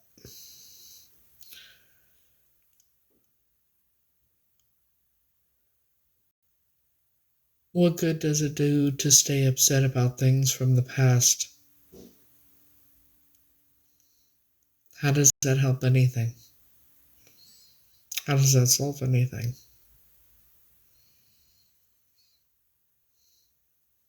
And the best revenge you can have is legally.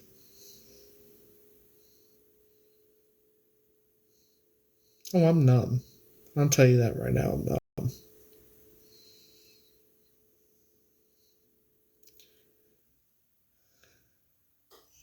Right.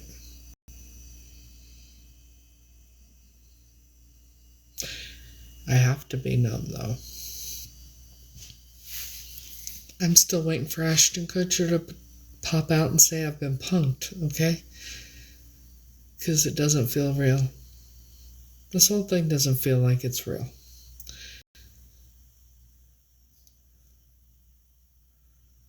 I deal with things the best way I can.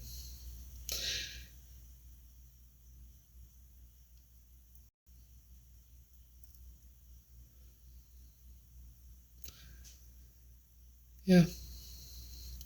Because once the DNA test comes back, it shows I'm Tanya. I then have to face reality that it is very fucking real. And I already know it is.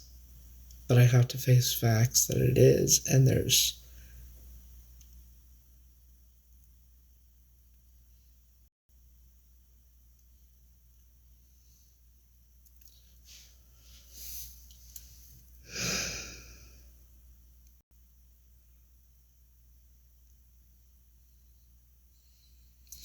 And there's going to be a lot of things that I'm going to have to remember.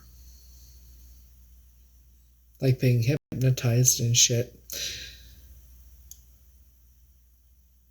And that's one reason why I stay elevated all the time now. But I can't do that. I gotta stop doing that.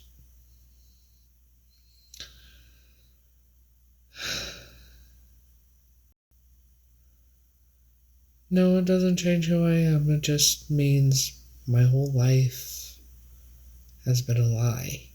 And my family are complete strangers to me. And people that are involved will never pay for what they've done because they're dead.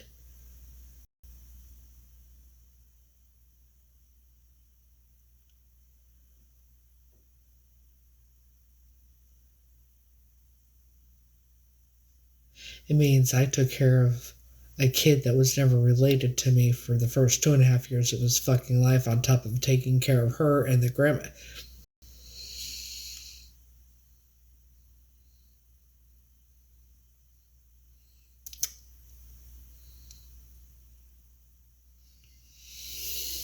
I'm alright. I see why I stay elevated. Because I don't get upset. I get angry.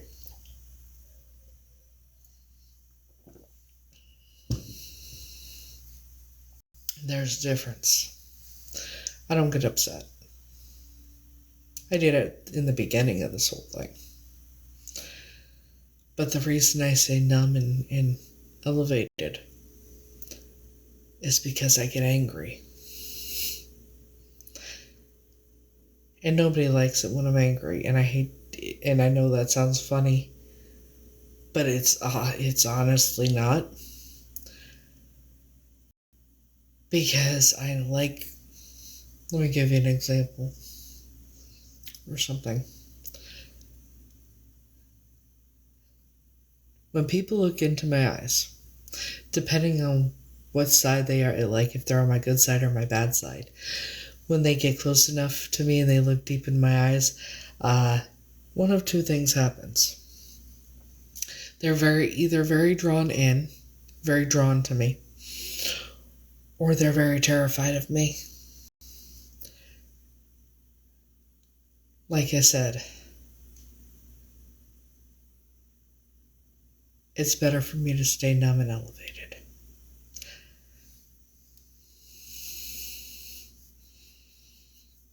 Because I will be very angry, because I don't get upset anymore, I get angry.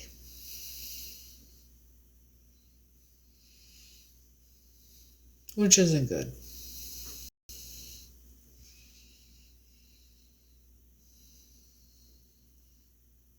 No. If I'm Tanya, I'm a Libra. If I'm Heather, I'm a Sagittarius.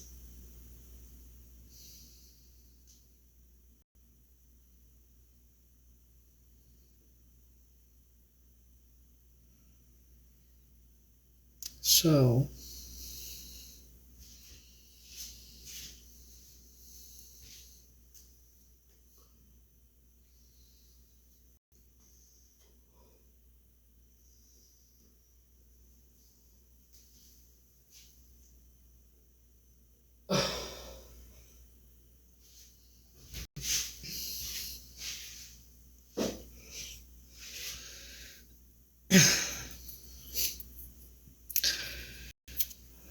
when I tell people stop on your head, you don't know who you're dealing with, they don't believe me.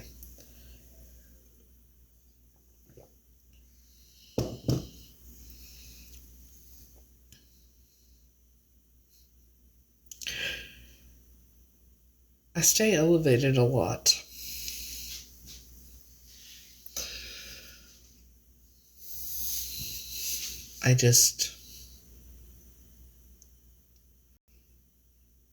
Even when I'm not elevated, I'm numb.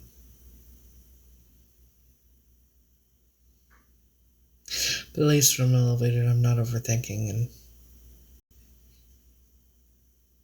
going over the whys all the time.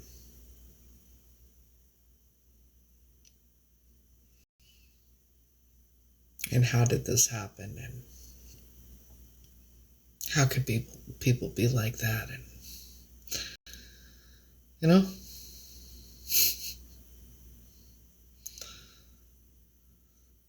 I make spicy cookies. And I do a lot of broccoli.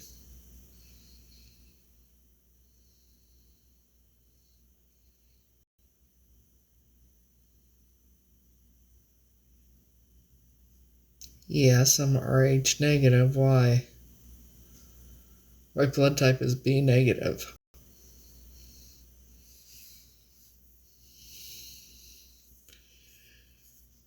Yeah, I don't feel like being sick for weeks.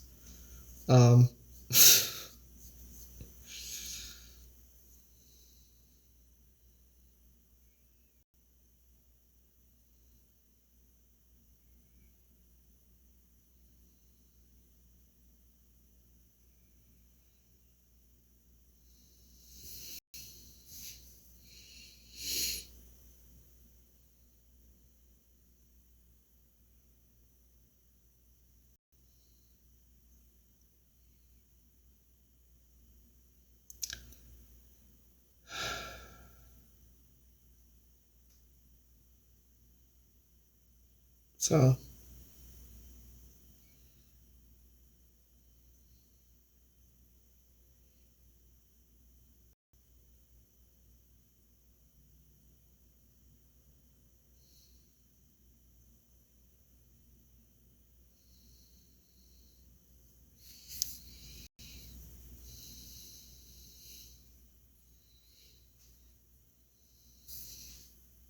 Hey.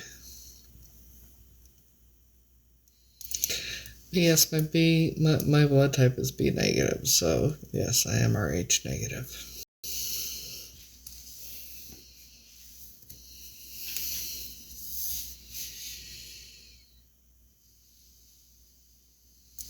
I know. I think I might get his book, his recipe book, and the coloring book.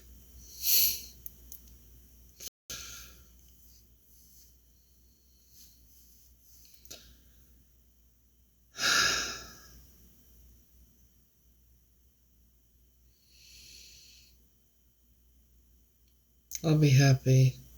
Well, maybe not. I keep saying I'll be happy once the test results come back, but then again, No. I know, he's funny as fuck. Would you like to see my psych eval?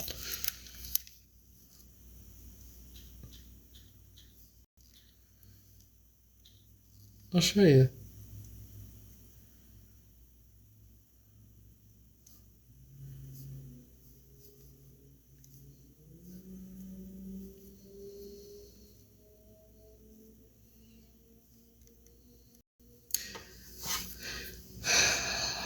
Psychosis and schizophrenia. Low, no risk. Don't have it. Bipolar, negative. Minimal depression.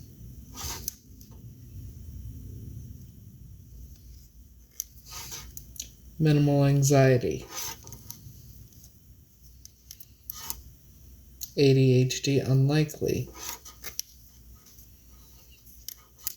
But PTSD, hell yes, I have it.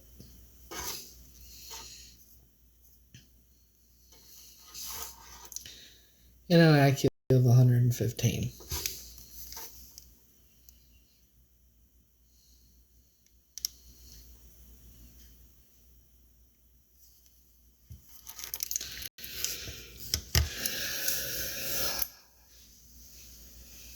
No, I'm just elevated. Yeah, see,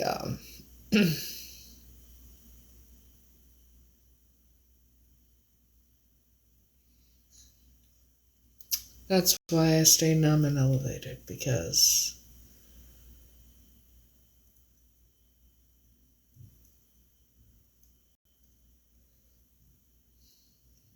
there's, I'm actually a very mature, grown-ass woman. That wouldn't hurt anybody. What's my PTSD result of? Where do I begin? When you're abused your entire life, that might have something to do with it. Along with, when I say abused, I mean abused in every way.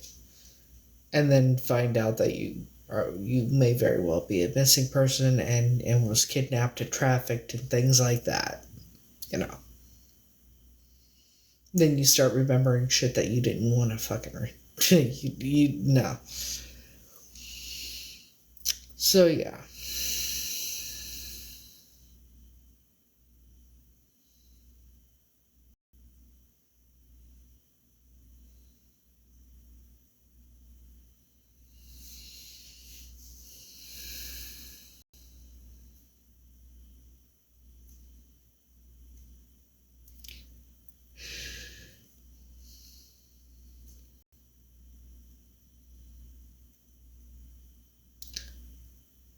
I wouldn't, even with everything I've been through,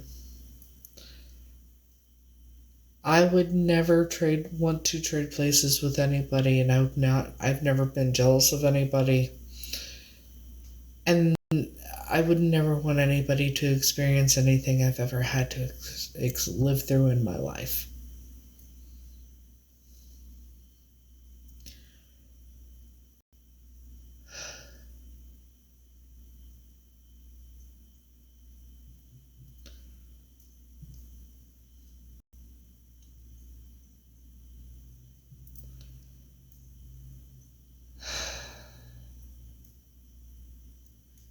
I've been through every type of abuse known to man.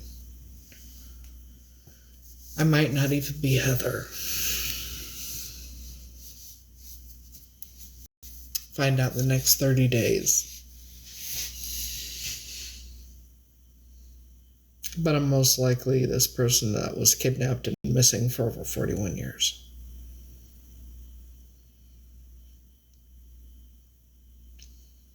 And I'm angry. But it's better if I just stay numb like I'm trying to.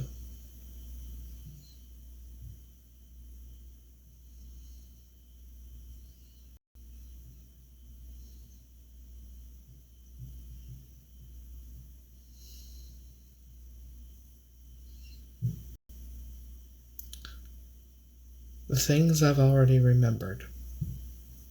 The things I never forgot.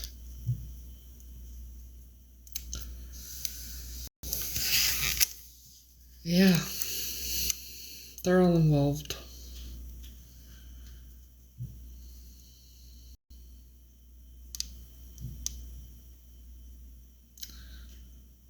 Mine's a little more than just abuse, but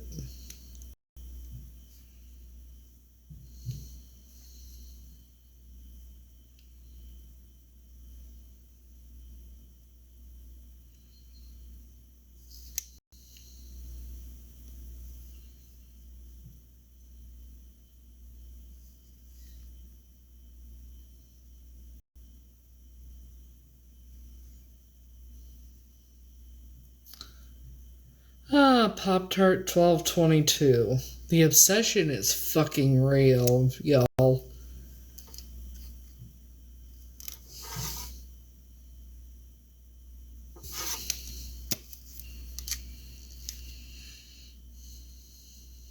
Funtime 62. Carrie. Mama Bear 19775. Ashley Hallmark. Ride_or_die 88. You know, oh, and then, yeah, don't forget Pop-Tart 1222. I'm going to say this because you want to live streaming, you're live streaming me now. Y'all are very fucking pathetic. Extremely pathetic.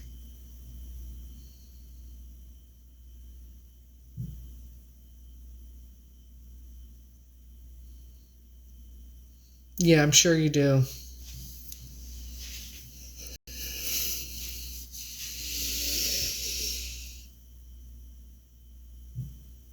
You could go away now. Oh, you believe in me. Okay. You're live streaming me. Again. You all of a sudden believe me after talking mad shit about me, right?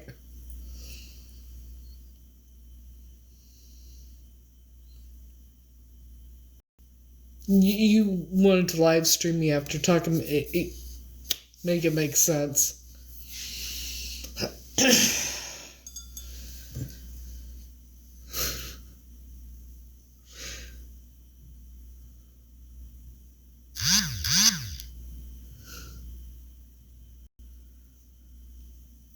Turns out y'all are being real vile, aren't you?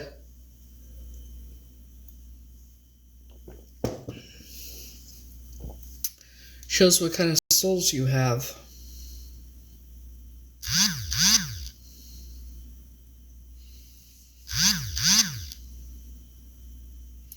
Pop-Tart and Mama Bear just can't get it. Just the obsession that you have with me is fucking insane. See, while I pass a psychological evaluation, I could guarantee you guys would fail miserably.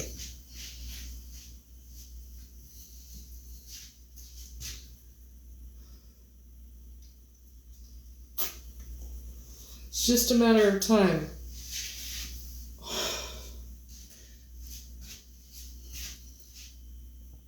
Because the DNA test has been done.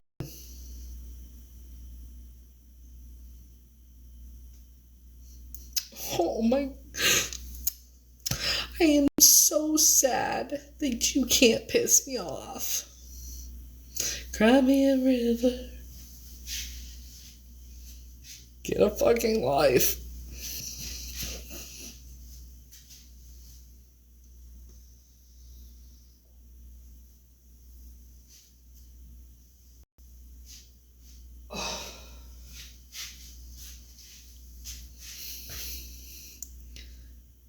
Y'all are pathetic, like, for real.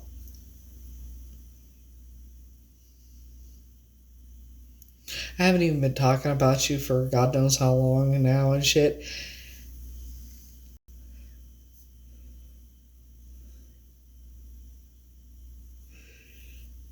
And y'all still do it. I run around in your head rent fucking free. You guys started all this shit. I didn't even know who the fuck y'all were. That's a whole lot about y'all. And then trying to re-traumatize me and shit like that. How pathetic and miserable you guys are.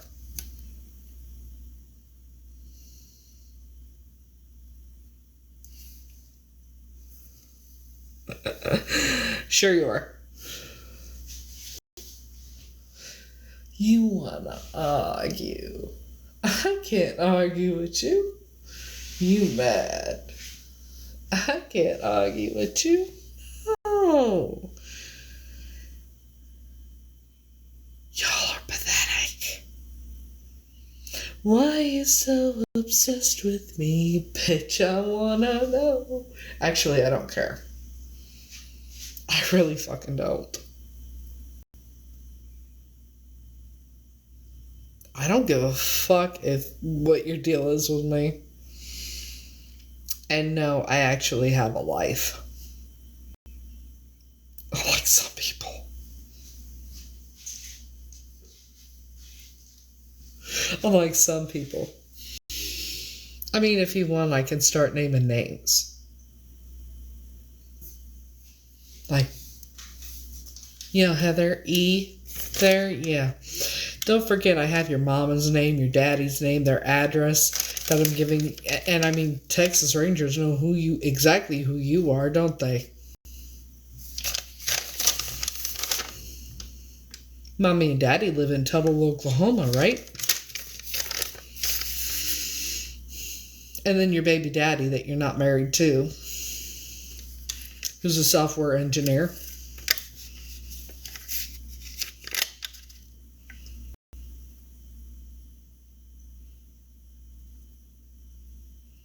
Oh, I know, and Fawn is most likely your baby daddy's sister.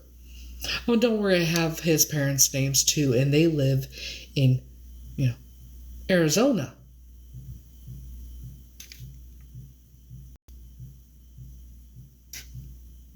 I mean, your baby daddy's a software engineer. Isn't your mama an engineer too? Live in a 3-bedroom house. Well, they do. $300 and some odd $1,000. Right? And you live in an apartment in Phoenix.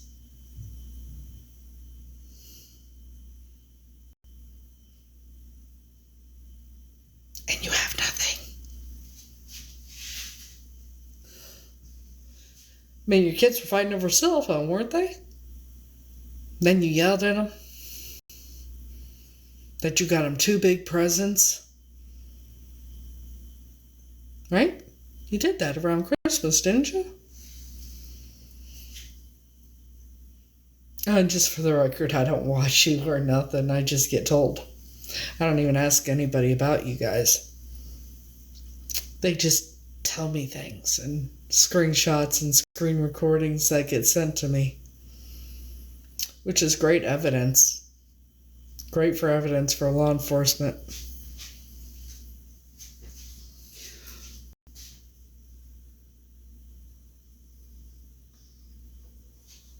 Oh, and dear Heather.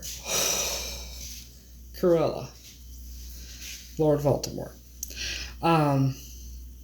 If you were any type of doctor, any way, shape, or form, you would know what a hair follicle test is. So next time you want to continuously accuse me of doing rugs or accuse me of any type of mental health issues, I took a psychological evaluation. I have the screenshots of the results. You, however, sat there, talked mad shit, and y'all then discussed what type of medications you were on for mental illness.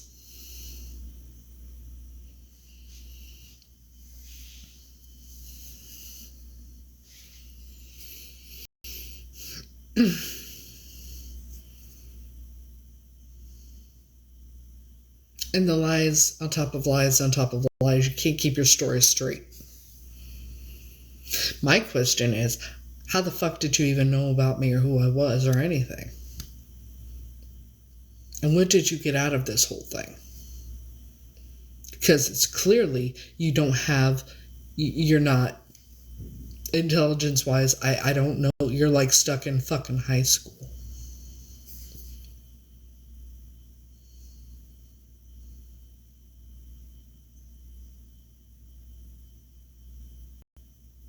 And you're not on my level.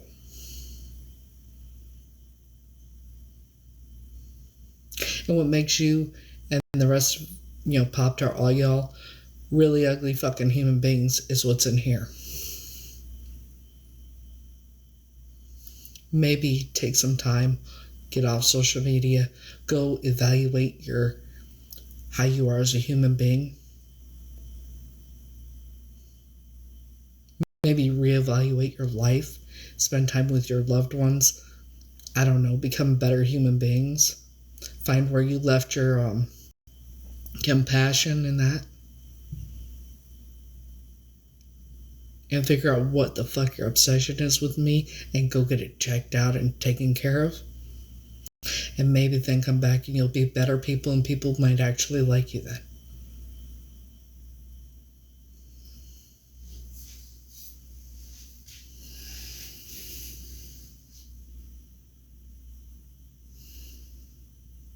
Because everything I've been through, y'all ain't on my level and you ain't worth it.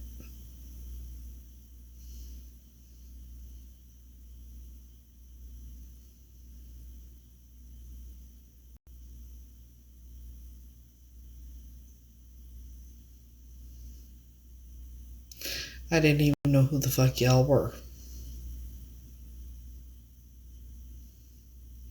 Until Mama Bear there came in my live right before Halloween and said, "Oh my God, you're my long lost sister named Tanya, who was kidnapped," right? Introduced me to your children as their long lost aunt, and you did that on my live on camera. Not to mention I still have all the text messages, screenshots, all of it.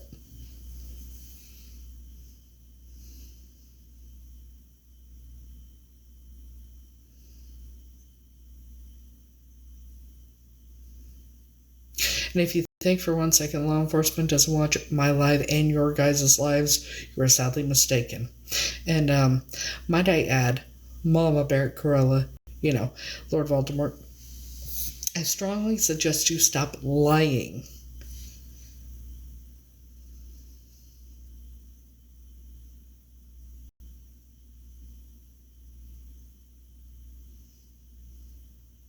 Because you said your house had SWAT and everything else, 3 times? That's a fucking lie. That never happened, didn't it? You said I was being evicted. That was a fucking lie. You said there was a restraining order against me. That was a fucking lie. Right? You went from telling people that you didn't know me, that I reached out to you, that I was stalking you, to in the same breath said that your mom was the sister of the woman that gave me and my brother up for adoption. Isn't that what you said?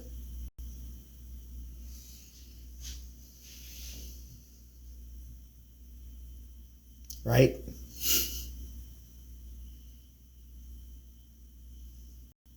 Are you capable of telling the truth?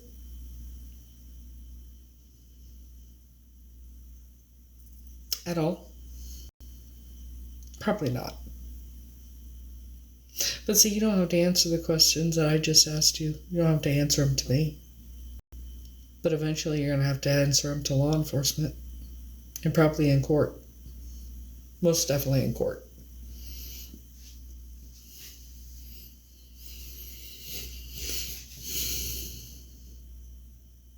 Did you not think about all that before you did all this shit? Probably not.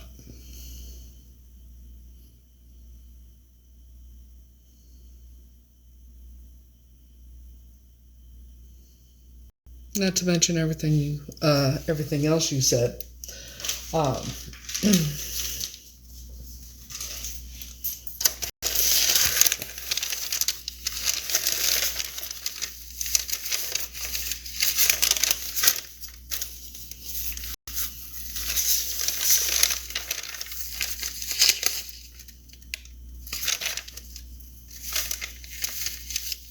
And I do have it written down here somewhere with all the shit that you said, too. But no worries, I still have all the screenshots of the text messages. And I still have all of them. Not to mention my Snapchat that I have. Yeah, I have all your kids, your family members, all of that keep popping up on my Snapchat.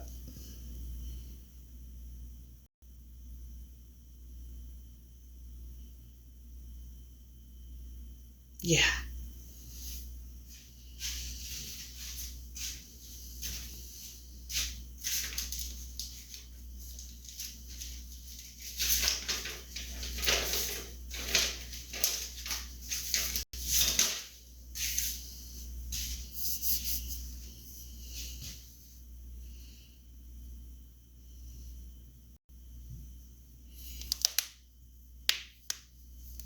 So,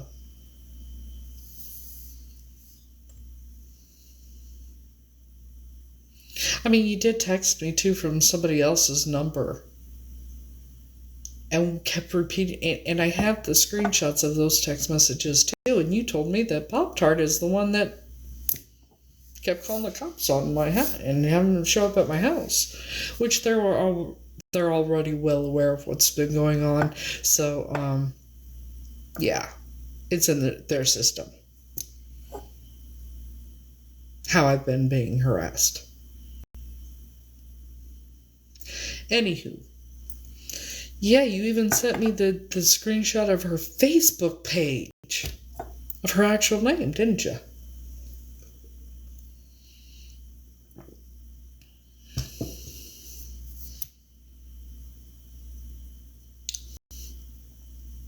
So,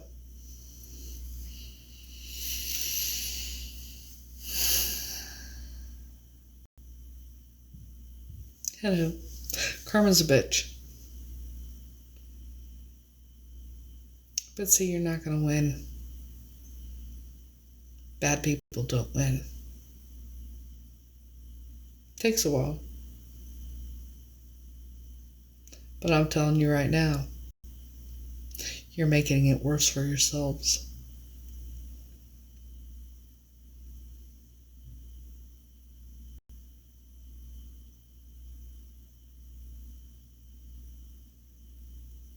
You're making it worse for yourselves. I hope you know that.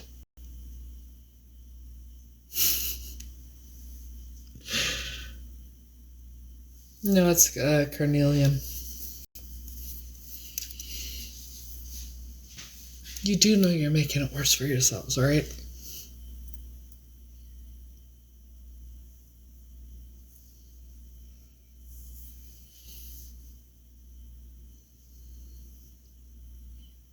And all you have to do is stop.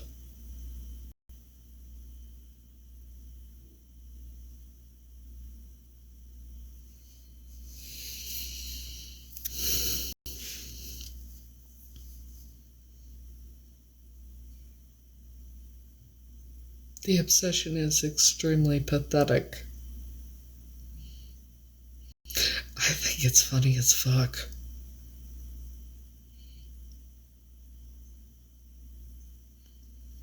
Because everybody is starting to see the truth. Because like I said, Cruella, you couldn't keep your story straight to save your life.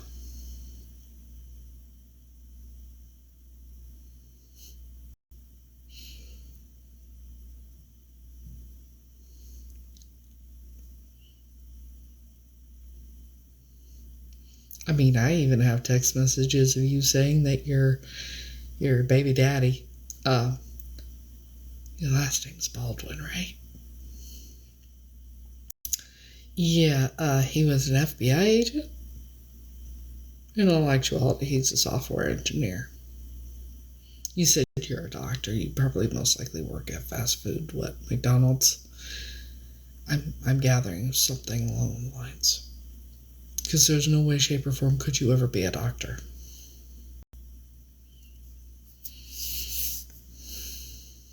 But you should probably get some help for the obsession you have with me. Okay?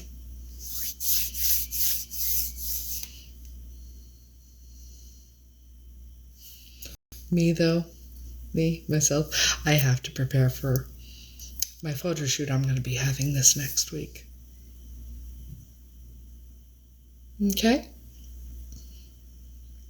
So you can keep being obsessed with me.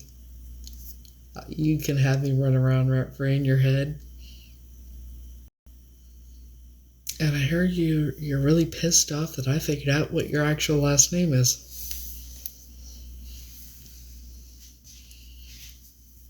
It's funny.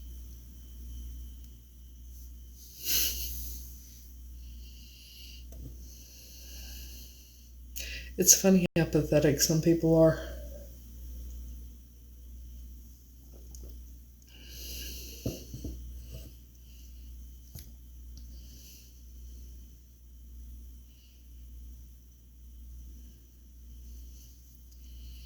I mean, it's really bad when you get your kids involved in this kind of thing.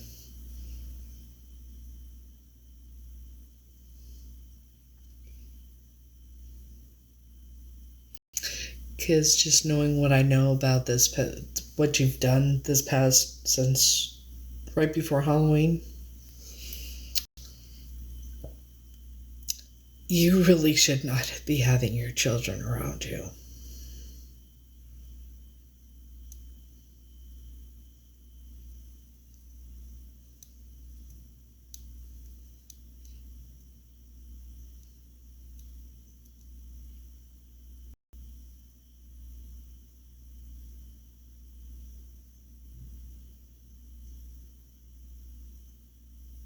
Because weren't you on your live one night and your daughter went in there and said, I just reported her for calling you a see you next Tuesday. And you said, good girl, keep up the good work. And that was your, 13, 14, 15-year-old daughter? Yeah, such a great mom. Such a responsible parent there. Heather E., the one who came in my live and said, oh my God, you're my long-lost sister named Tanya. You were kidnapped. Yeah, her and her little group there are live streaming me right now.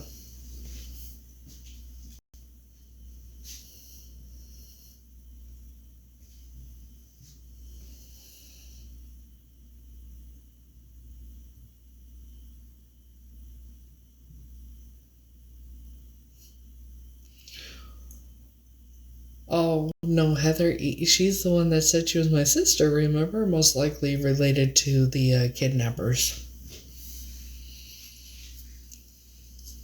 You know.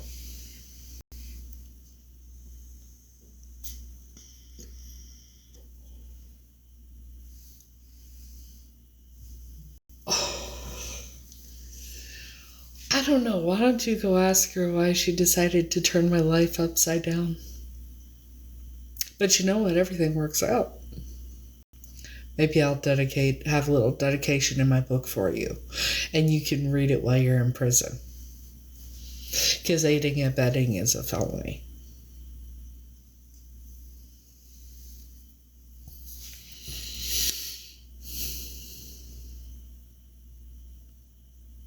So,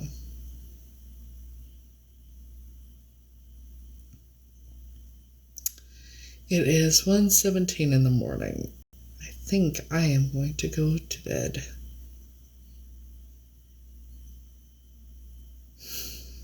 Because I gotta get up and call the agent from the modeling company tomorrow morning to pay him the deposit.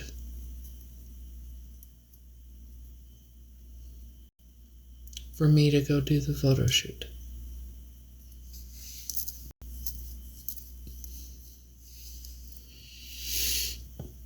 And yes, it's a very legit company. Same company that I did it through back in 2023. Just now I'm in New York and doing it in New York. So.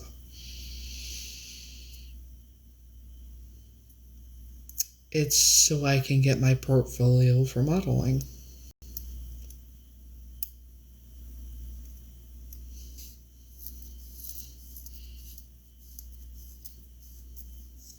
You have to be in the entertainment industry. Yeah. They say you look at 1,000 no's before you get one yes. I haven't had a no at all.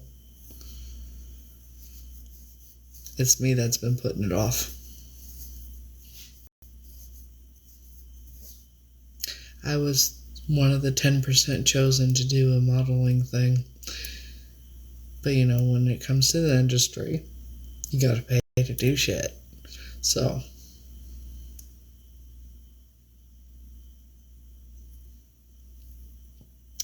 Because of financial wise. I've been turning things down and putting things off. But everything happens the way it's meant to.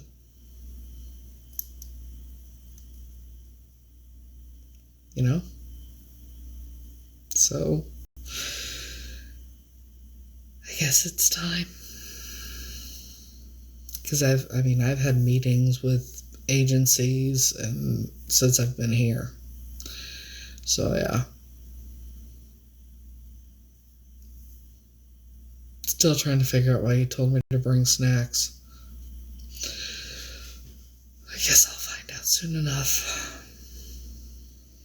I'm going to call him tomorrow and get it all set up. Then I gotta go buy a white shirt. Shouldn't be too hard to find a plain white shirt. So when I had it for the last time I did it was... I don't have that shirt anymore. There was a stain on it, so I had to get rid of it, so I'm gonna... I know exactly where I'm gonna go.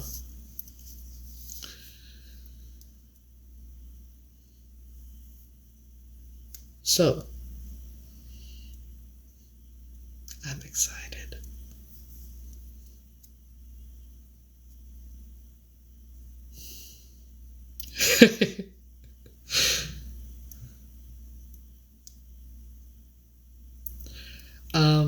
The DNA results I found out today from the Texas Ranger, we will know in the next 30 days. Because they're backed up. And shorthanded.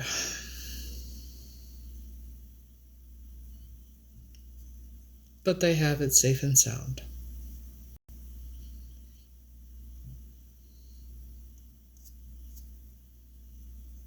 So.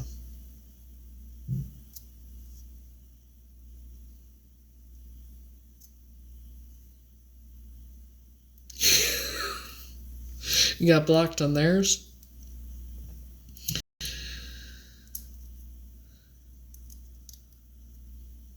Evidently.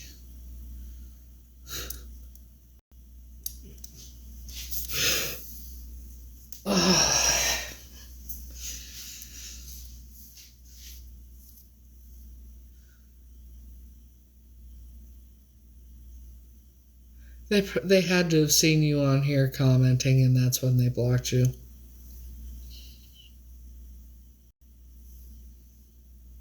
See, that's the thing. They don't want to answer to anything they've ever done. Hmm.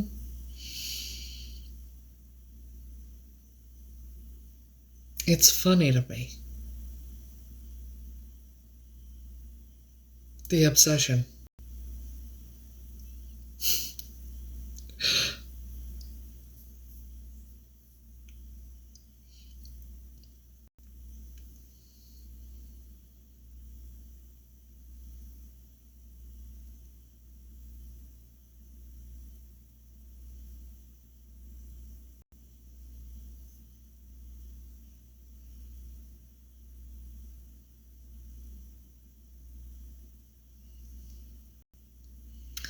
The obsession is insane.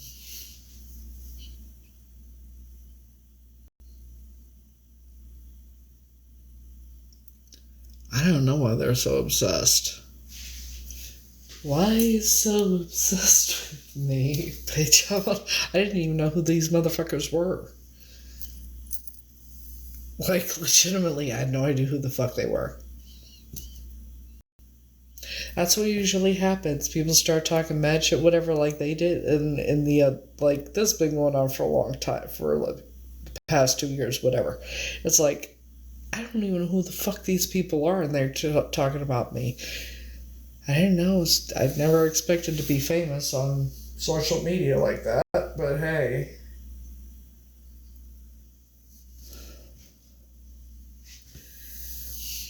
And they can laugh and say, mock me all they want, but they should ask themselves, if I'm not famous, why are you obsessed with me and keep live streaming me and talking mad shit about me on your lives when I don't do anything to you?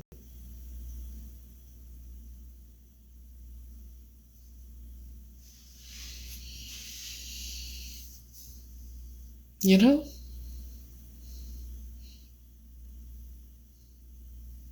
So evidently I must be famous, right?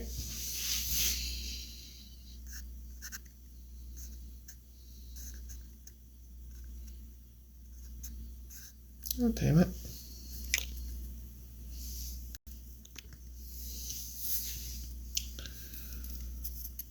Oh, the one I call Cruella de Vil in them. She goes by Mama Bear, and now she has a whole different other account.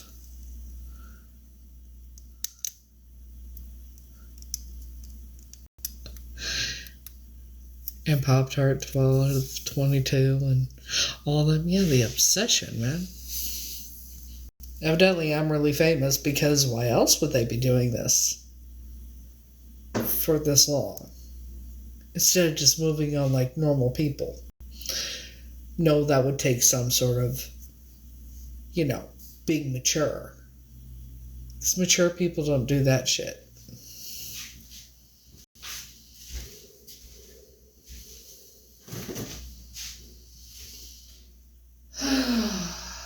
Scheiße.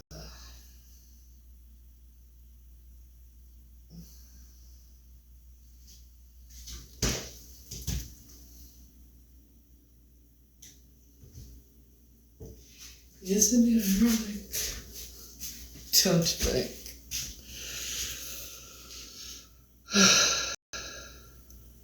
Oh, I've done that multiple times. They keep making fake accounts to do this shit.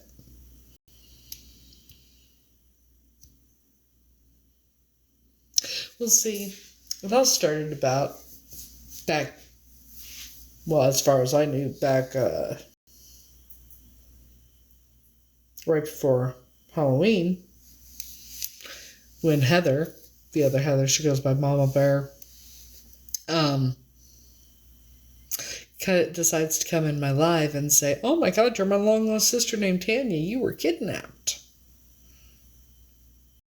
And, introduced me to her children on my live. On camera.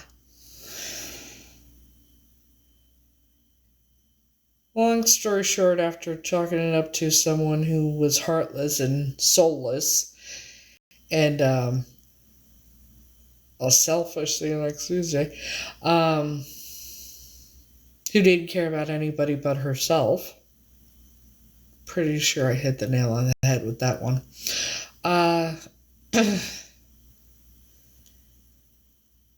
I chalked it up to someone just like that. But then the name Tanya kept nagging at me. And I looked up children missing in the early 80s. That's how I found Tanya Michelle Williams, and lo and behold, I look just the age progression picture looks like me. And I look like family members of hers. It's funny.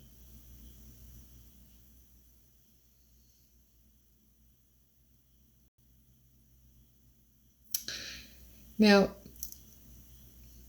the other Heather E.,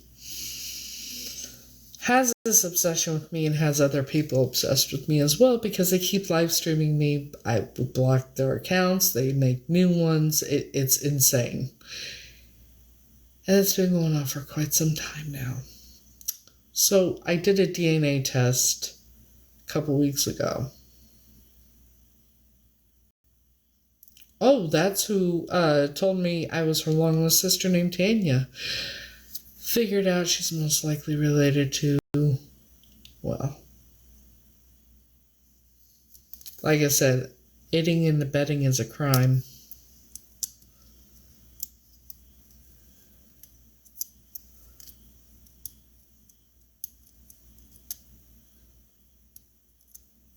I'm waiting for the DNA test to come back. The Texas Ranger called me today. He apologized because it had been so long. He apologized for not contacting me earlier this week.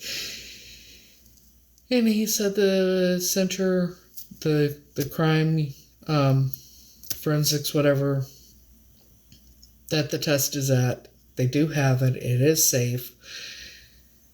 And because they're backlogged and short-staffed or whatever, short-handed, in the next 30 days. But my test is priority, so it's just a waiting game. And before she gets any wild ideas on convincing somebody to apply at that place, just know if the test comes back negative, I'm willing to do a private one with that family. Okay?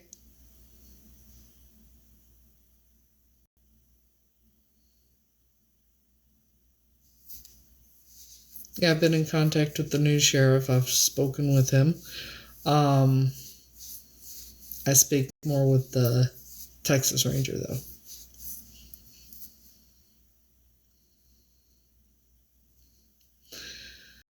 But yeah, it's just a matter of time.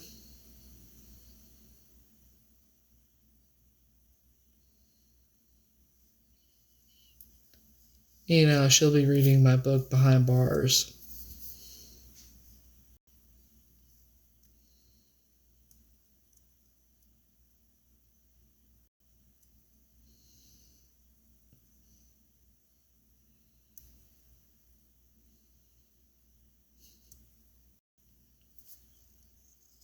Her name's Heather E. and D. E-R.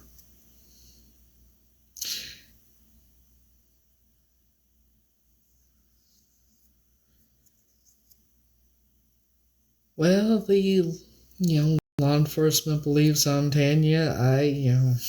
The family believes it. A lot of people believe it. So while they continue to live stream me and say cruel, vile things, which I don't say whatever the fuck you want. You guys are miserable as it is. And you're just projecting yourself onto me, which is sad and pathetic.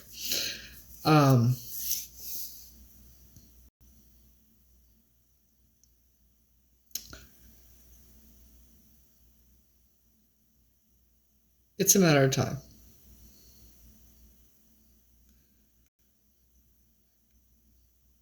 I've spoken with someone that is a relative of family member of Tanya's.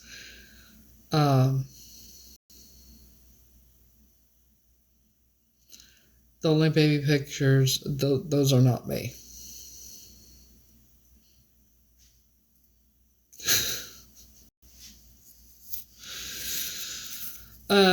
She goes by Mama Bear. You know what? I'll even tell you what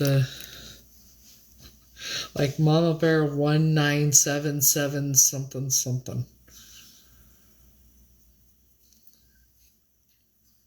It's like I didn't even know who the fuck she was or anything before all this started.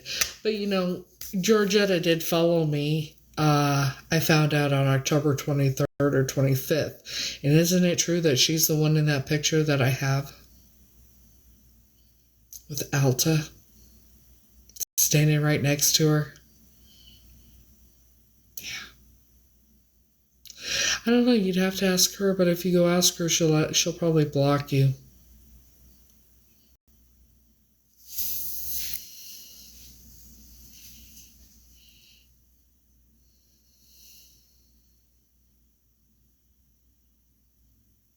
Oh yeah, I'm mentally fine. I have PTSD, obviously, but from all the shit that I've been through, that's what they don't seem to understand or grasp the concept of. Everything I've been through in my life, there's nothing you could say or do to hurt me. Besides, you have my address. Pop up. Come on. Bring it on, Donkey Kong. You have my address. Pop up.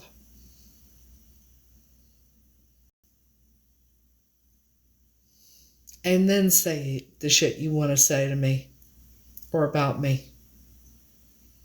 Say it to my face. But you won't. You ain't got no cojones. You freak out when you hear a noise outside your house.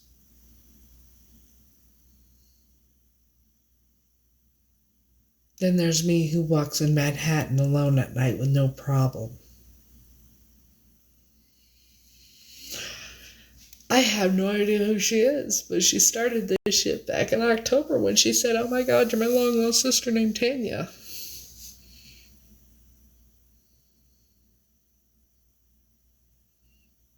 Yeah, my address pop up, then say the shit to my face.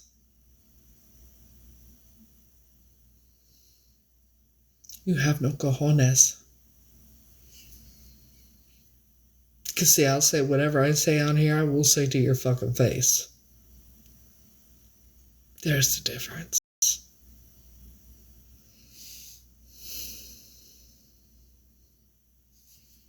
Yep.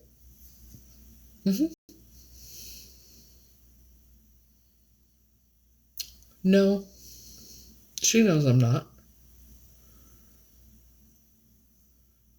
She's most likely related to the kidnappers, though, so.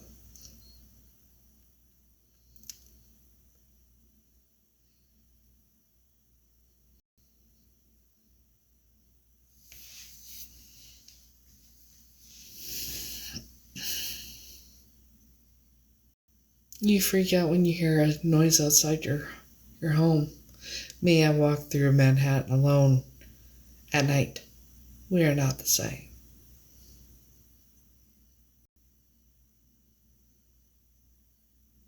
Well, I will say the shit to your face.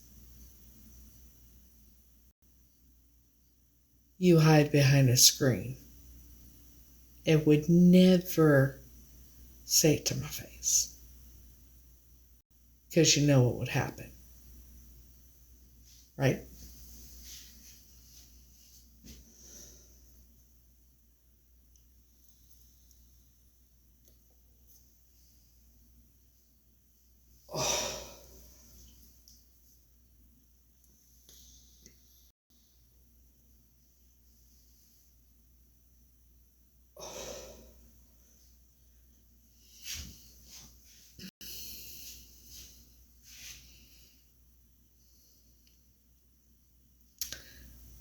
I went to the gym 3 times a day when I was homeless in my car. Doing all the weights. 100 count, 50 to 100 pounds.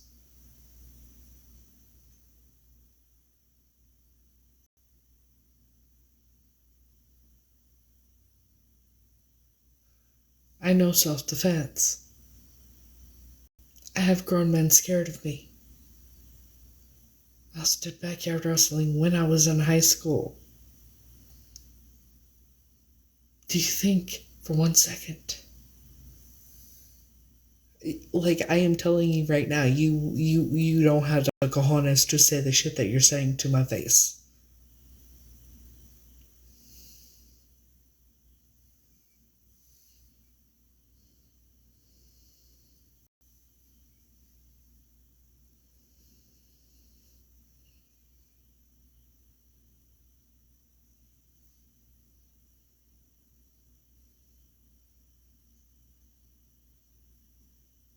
When I was 19 years old, no, I was 20.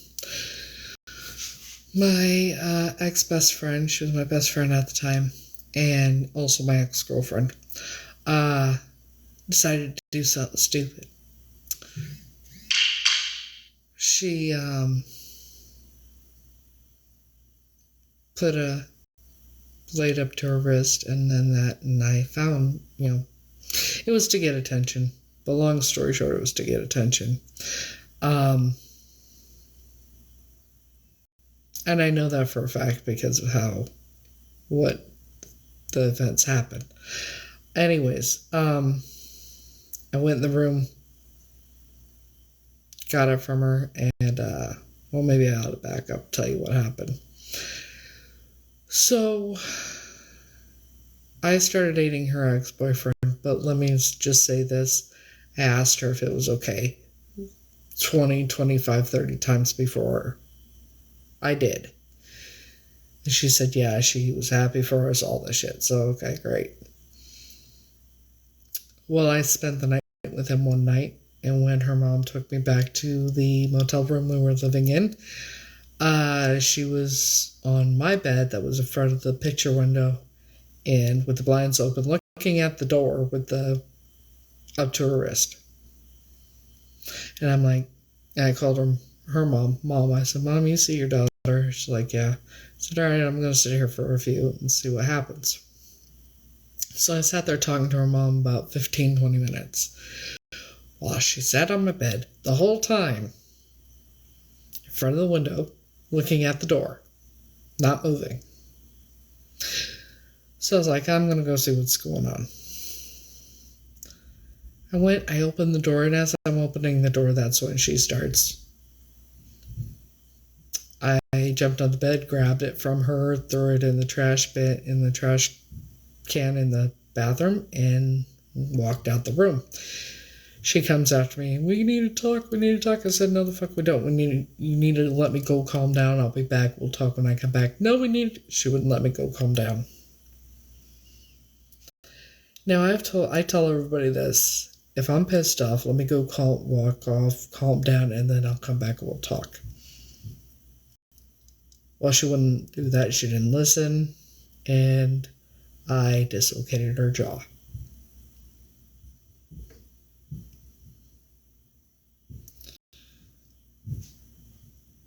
See, I know what I'm capable of. Physically capable of. I don't condone violence. I hate violence.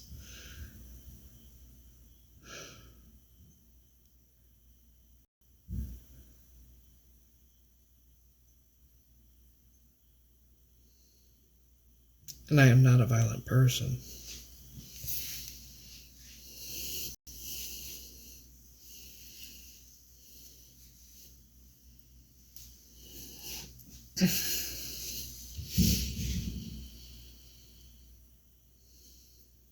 Well, we stayed friends for a while. We separated for a bit because there was a friend of ours that lived there too. And he took her in the room, and I went to his room, and yeah, she calmed down, and then we went and talked. But yeah,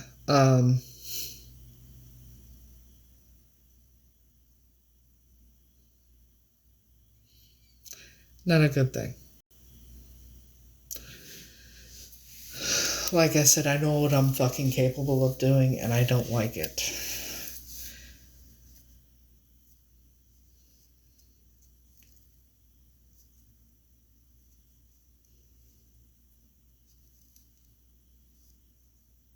So, that's why I said, I know for a fact that the shit that they talk about and say about me, I know for a fact that the shit they say and all that about me, they would never say it in my face. No, that's not who was it from back then. This one, I don't even know who the fuck she is. Or how she would know me. But she's obsessed with me.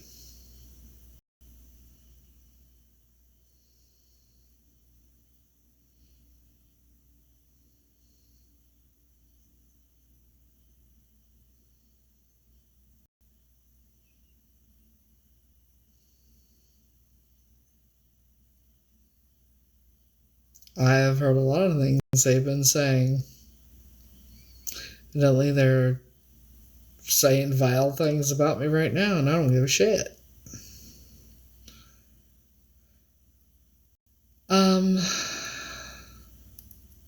Center Texas. The obsession is unreal. It's like...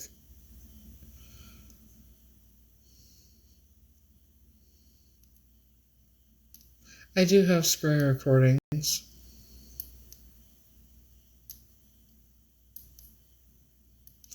You know, when you say that, which one of them said that there was a train run on me by 200 people? Not on your fucking life. Because anything that happened to me was when I was a child. And it wasn't my fault.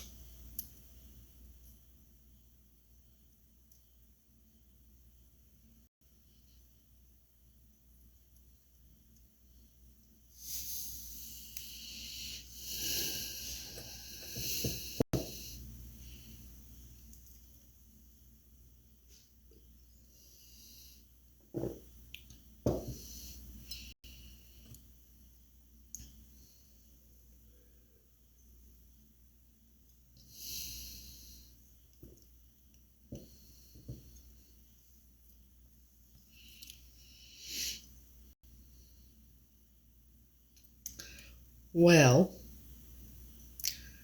if I'm Heather, I'm 44, but if I'm Tanya, I'm 43.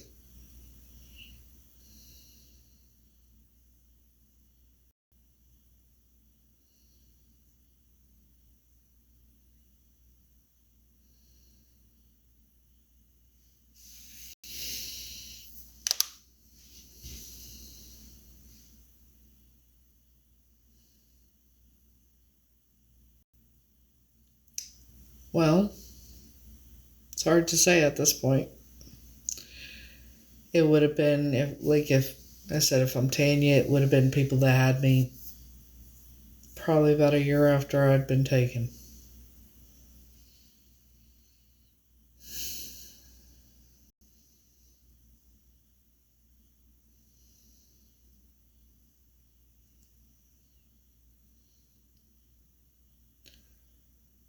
But, 1990, I was adopted.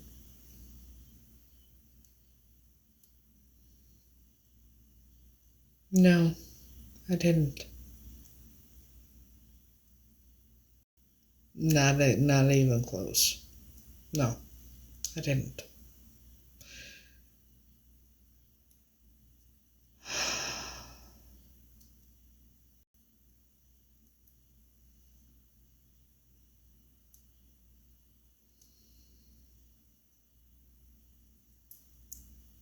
It's a lot to tell.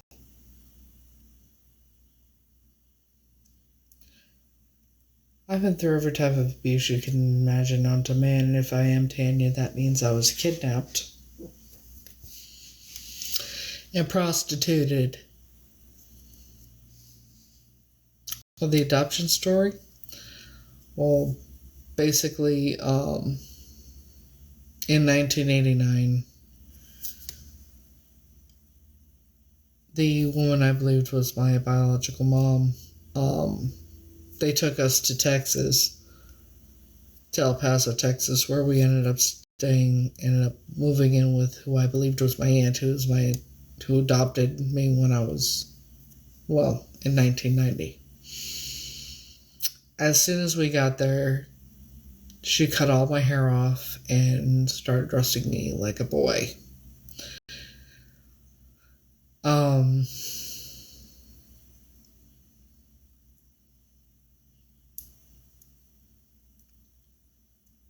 But it wasn't as bad as it was with the other one. Until after the adoption.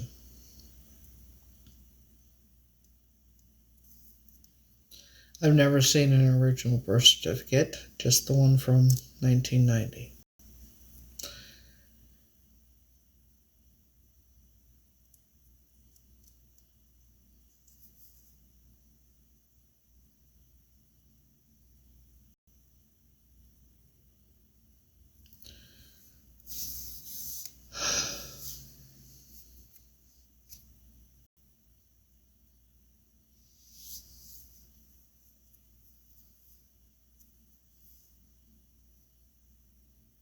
I don't really want to talk about it right now.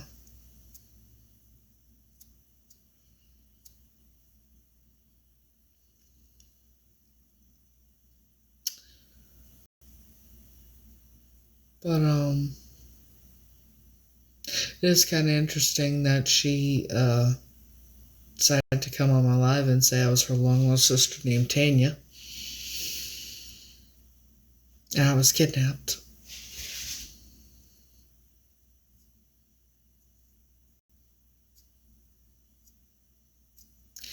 And it's a little late for music.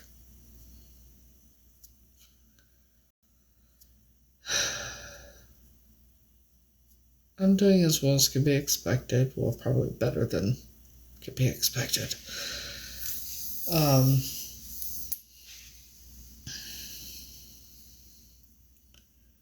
But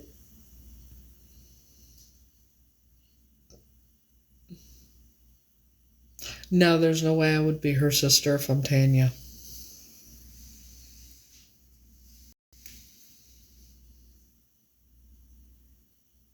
A good outfit for me? Oh, a good outlet for me? Sorry, I'm trying to read.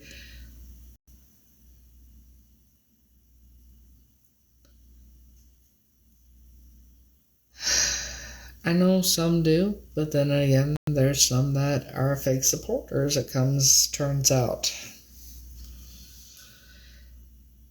My outlet is music, usually.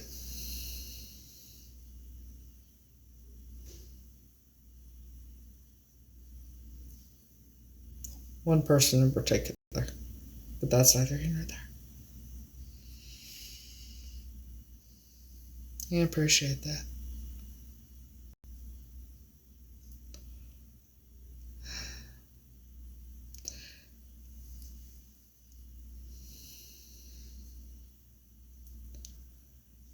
You know what's funny to me?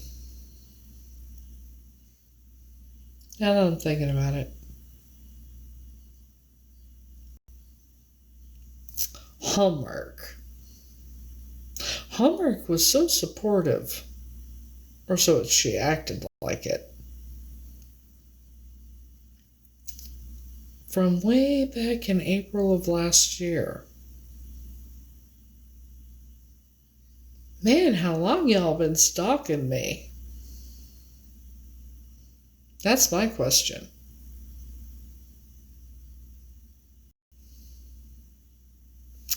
Because, a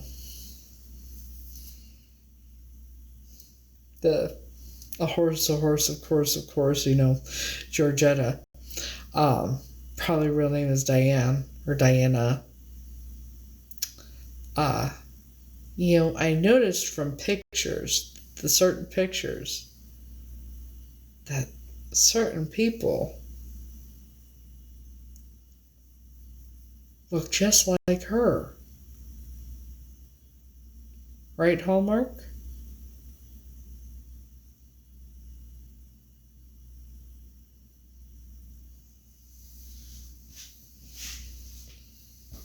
You look just like her. What's funny is,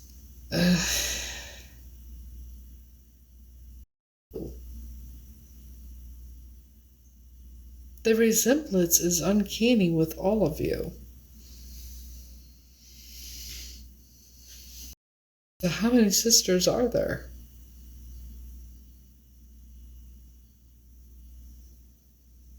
It's okay.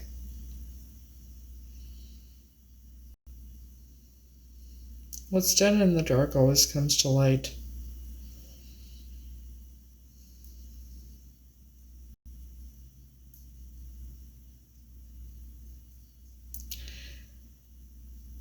And knowing what I know, there's going to be a lot of people turning on each other in the end and ratting each other out to save their own asses.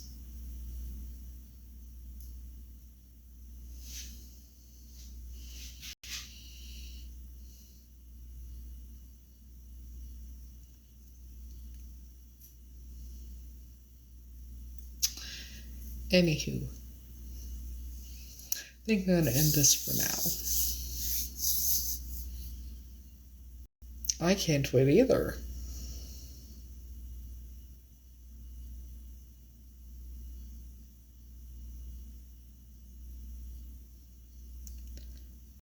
Karma's a bitch, remember that. And yours is coming. Oh, and Heather, aka Mama Bear, tell your sister Amanda Jean I said hi. Or your friend, whichever one she is. Tell her I said hi. Till next time, see y'all later. Have a good night, guys.